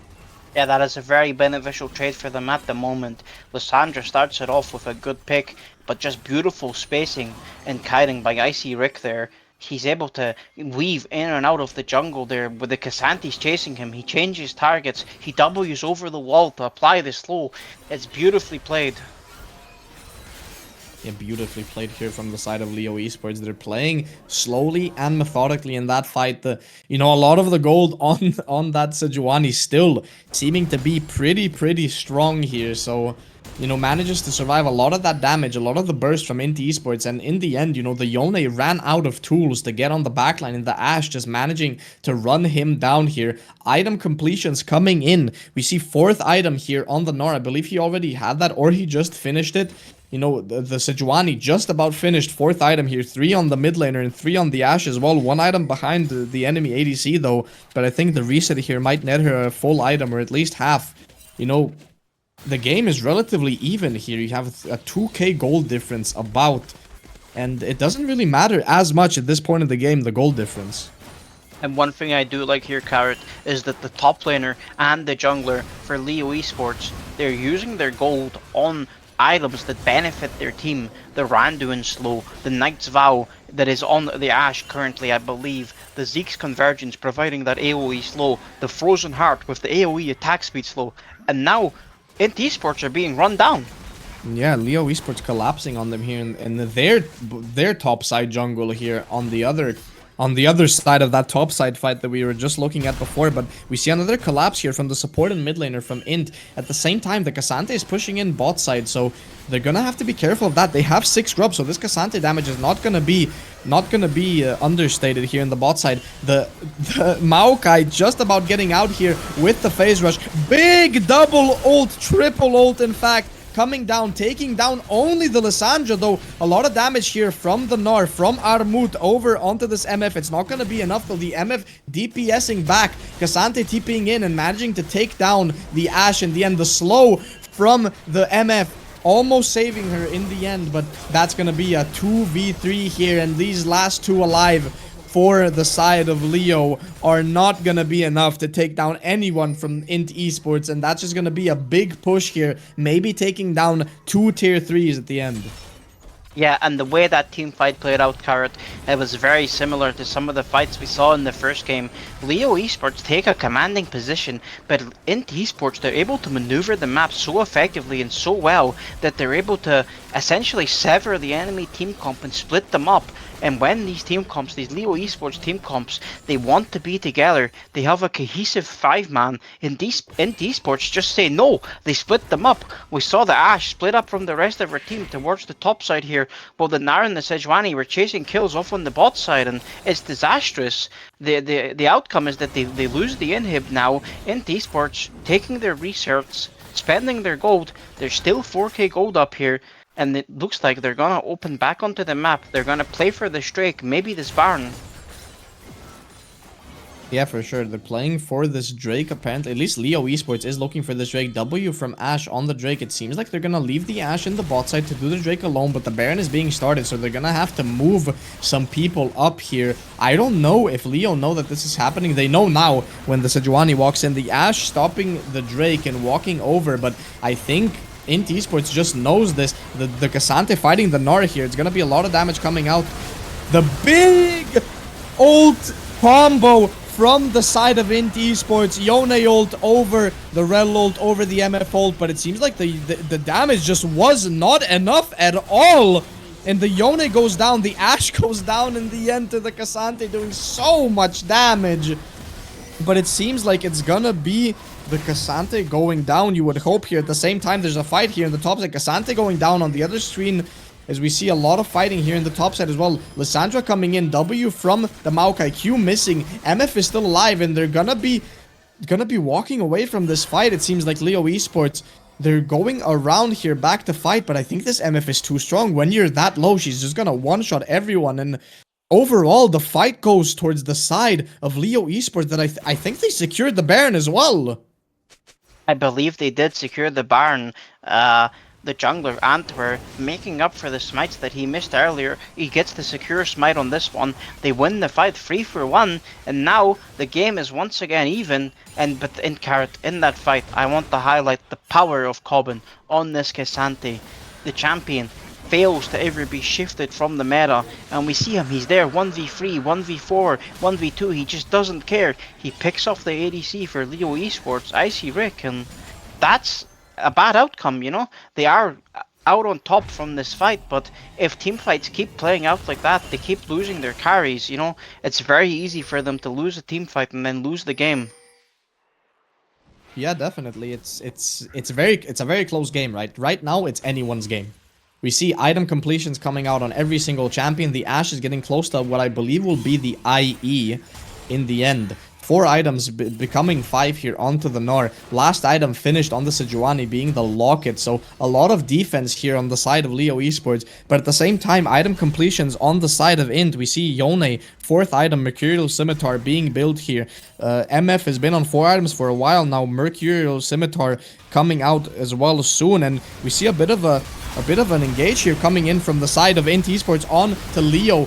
Big MF ult, big Red ult, but it's not going to be enough to take anyone down just yet. The Sejuani tanked the brunt of that damage, and a big Lissandra ult here onto the Cassante. There's 2 fronts of this fight, and it seems like Leo is winning both of them.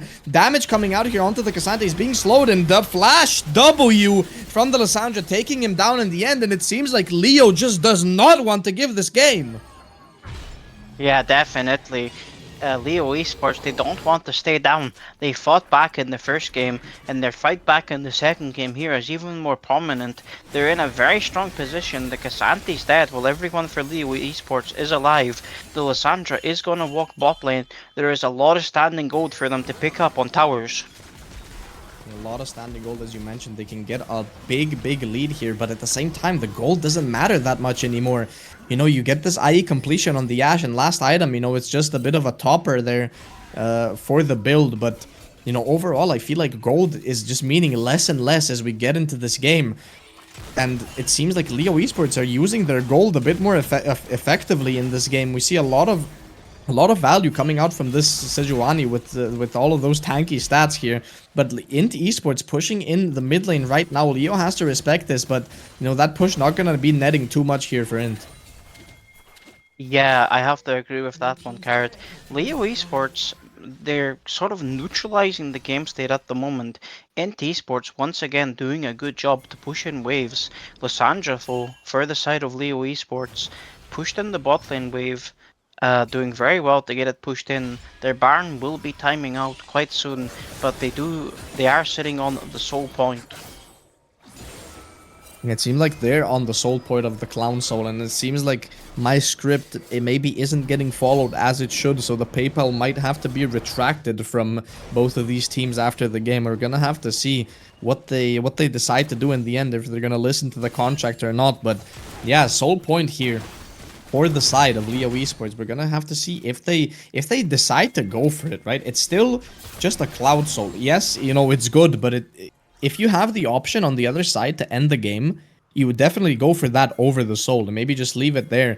As we see, the Rel is in a bit of a cheeky spot here. Flash engage onto the backline. Both of the champions getting caught out by that MF ult, by that red ult, but again, it's not enough, and the Leo Esports team collapsing here. Ult onto the Gnar. Yone ult missing the backline, getting thrown away by the Melio. This fight is going on so long. It seems like the Lissandra is gonna be sacrificed here, and that's a 1-for-0 for the side of INT Esports, and that means a lot at this stage of the game. Missing one champion is very, very detrimental, and that play from Nodu is a bit insane. They're hiding in the bush, managing to get a big engage on the backline of Leo Esports here.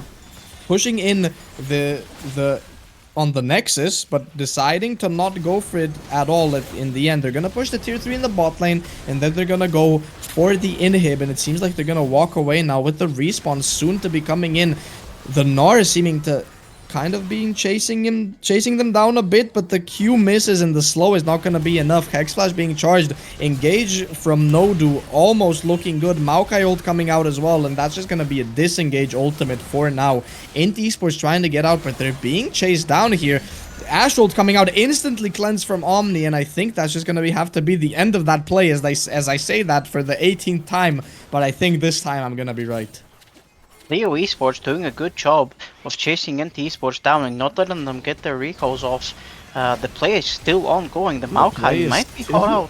On the Maokai, you say he's getting caught out, but it seems like he's catching out the Lissandra as she gets the ult over onto Nodu. A big fight here, but crucially, INT hasn't reset yet, and INT are all at half HP. They don't have that much fighting power here. They haven't spent their gold, despite it not meaning that much at this point in the game. Lissandra is back up with a potion ticking, and this is a very, very dangerous fight for INT to take here. The Maokai gets in and gets the Drake in the end. The Yone is fighting the Gnar on the side of the fight. Ult being used here, but that's not an ult that's being used on the backline. K'Sante TPing behind, and it seems like the K'Sante is going to take down this Ashe. Absolutely one shot here. The Yone is not yet down. The MF is still alive. The Rel goes down, the Maokai, but on the other side, mid and jungle from Leo Esports being taken down. And at the end, again, it's a neutral play, except for the fact that INT get the Drake down. This Melio, it seems like he's not going to be able to get away just about. He manages to get the Q, so it's going to be a good enough disengage for that Yone. And wow, what a fight. That is just beautifully played once again by the side of INT Esports, especially by the jungler Nord. I keep highlighting his play, but he just doesn't miss. He's able to slide in there and get the smite. And now, the game once again, Carrot, almost perfectly even here. Gold perfectly even. Towers is in the favor of INT Esports, but only by a couple. Drake's exactly perfectly evil.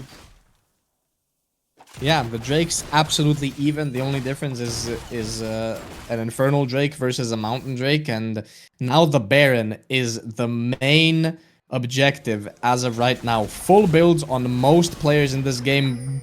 Big Q damage from the MF on that Melio, bouncing from the Sejuani, and we're gonna have to see how Leo Esports approach this now. I feel like they're, I would say they're on the back foot, but the game is still completely even as of right now. You see the gold is just even, and the gold at this point almost doesn't matter anymore. So we're gonna have to see how Leo just play this. Everything that matters right now, the only thing that matters is how you play the fight. TP coming in from the Gnar, he managed to pick up his last item there, and now Leo Esports are going to approach this fight. The TP being used early is, maybe a bit of a mistake here for the side of Leo, but they're gonna try to play around it. Lissandra Claw coming out on the back, but it's not gonna be anything coming out from that. Leo Esports taking the mid prio here. Ashe ult coming out onto the K'Sante, but I don't think he actually cares if that hits him at all, so we're gonna have to see what happens. The Yone pushing out this top wave, the minions crashing into the top tier 2, and that top tier 2 might actually go down to just the minions, so Leo Esports just in a losing spot from just pushing the waves. Yeah, once again we see Forceland, the mid laner for INT Esports. He pushes in the side lane and goes for the flank, able to effectively stop Leo Esports. Big backline engage here from the Gnar. The ult missing though, and the MF is completely free to hit. We see the Yone fighting the Gnar here, ult going down. managing to do a lot of damage here. MF ult coming down onto 2 people. It's not really doing any damage, but it's gonna be enough to take down Gnar on the side of Leo Esports. Nord here on the Maokai, not taking any damage. He does not care. The Ashe can't move and gets one shot by the K'Sante here. Everyone going down. At the same time, we see the Yone pushing in the base. The Yone is pushing completely uncontested here in the base of Leo Esports. The rest of his team is coming to help him, to back him up here on this push. He uses his E to be safe here on this push, but I don't think Lissandra can do anything. And that's gonna be the game over to INT Esports. What a crazy game. And that's just how it ends, I guess. A big team fight. INT wins it and takes the game. A big team fight indeed, Card, and a very decisive teleport by Forsland. Before the fight has even ended, he TPs into the enemy base. He finishes off the last Nexus tower, leaves the open Nexus. Lissandra can't defend. That's a 2-0 for INT Esports. 2-0 for INT Esports indeed, and we're gonna go over to a very short break, and when we come back, we're gonna have one of the players from INT Esports come in for a bit of an interview, so please stay tuned to hear more about that. See you soon.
Hey yo, 6-0.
Okay, hello everyone, welcome back. I am now solo on the analyst desk in terms of, the host, and I am here with Forsland from INT Gaming, INT Esports actually. Hello.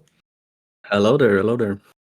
Okay, so we're just gonna go over the post-game stats a bit. We're gonna ask you a couple of questions, in general, how did you feel these two games? Just overall, how did this series feel? They felt very awful. I'm just happy we won in the end because we played so bad throughout both games, honestly. Like, we could have lost both games, and yeah, I'm just happy we won.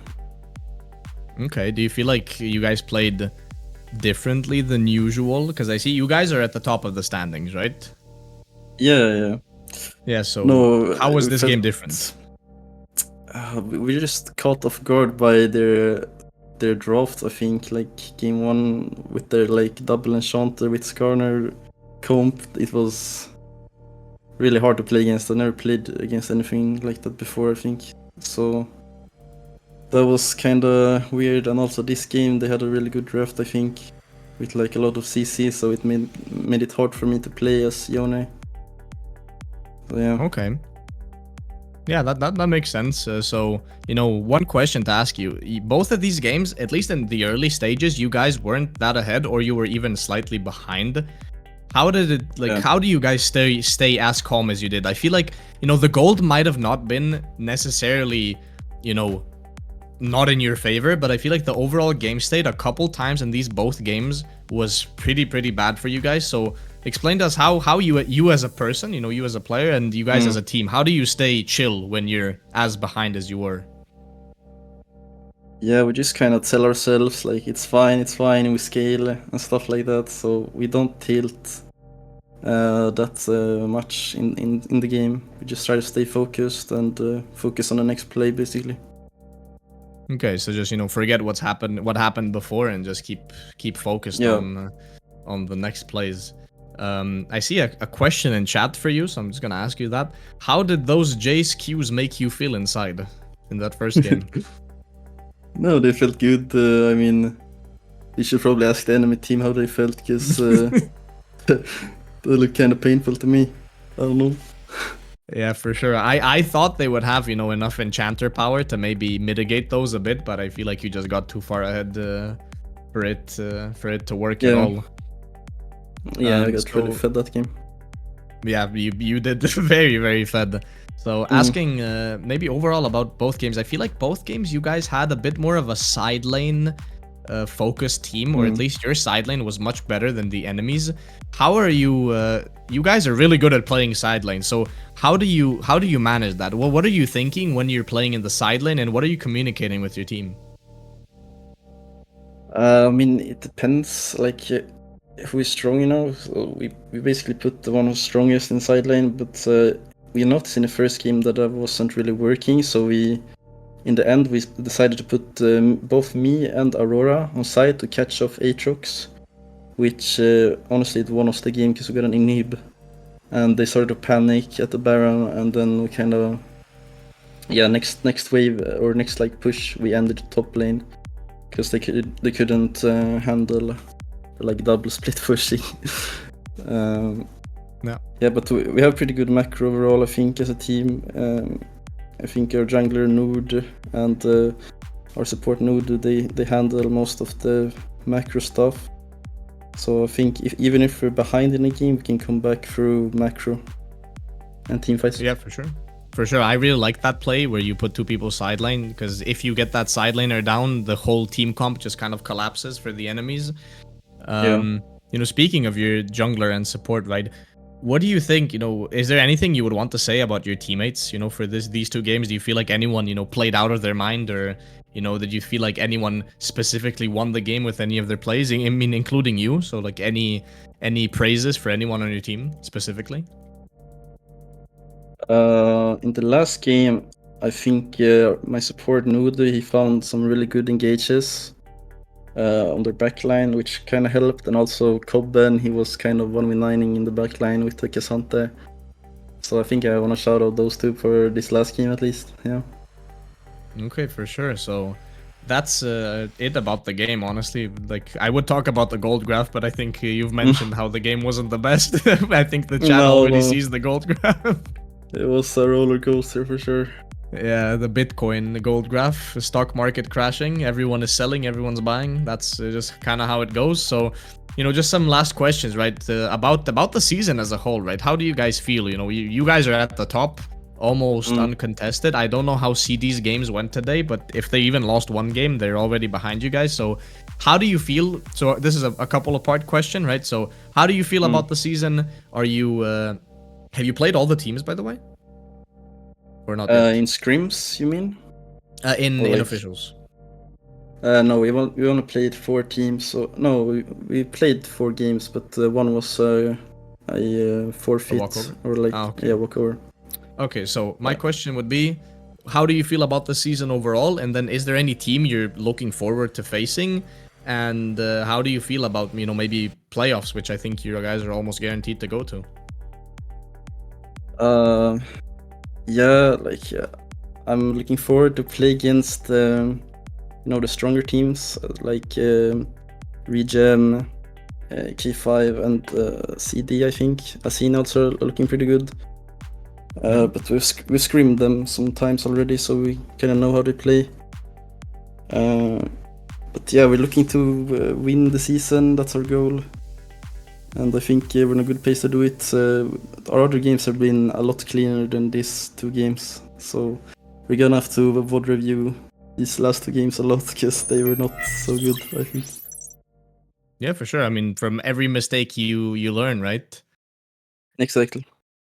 Okay, yeah. So for the final question, is there speaking of mistakes, right? Like, is there anything you would want to say to Leo, right? Like, any praises for them? Do you think they played well? What do you think they should, maybe improve upon? What do you think they should look at in VOD review?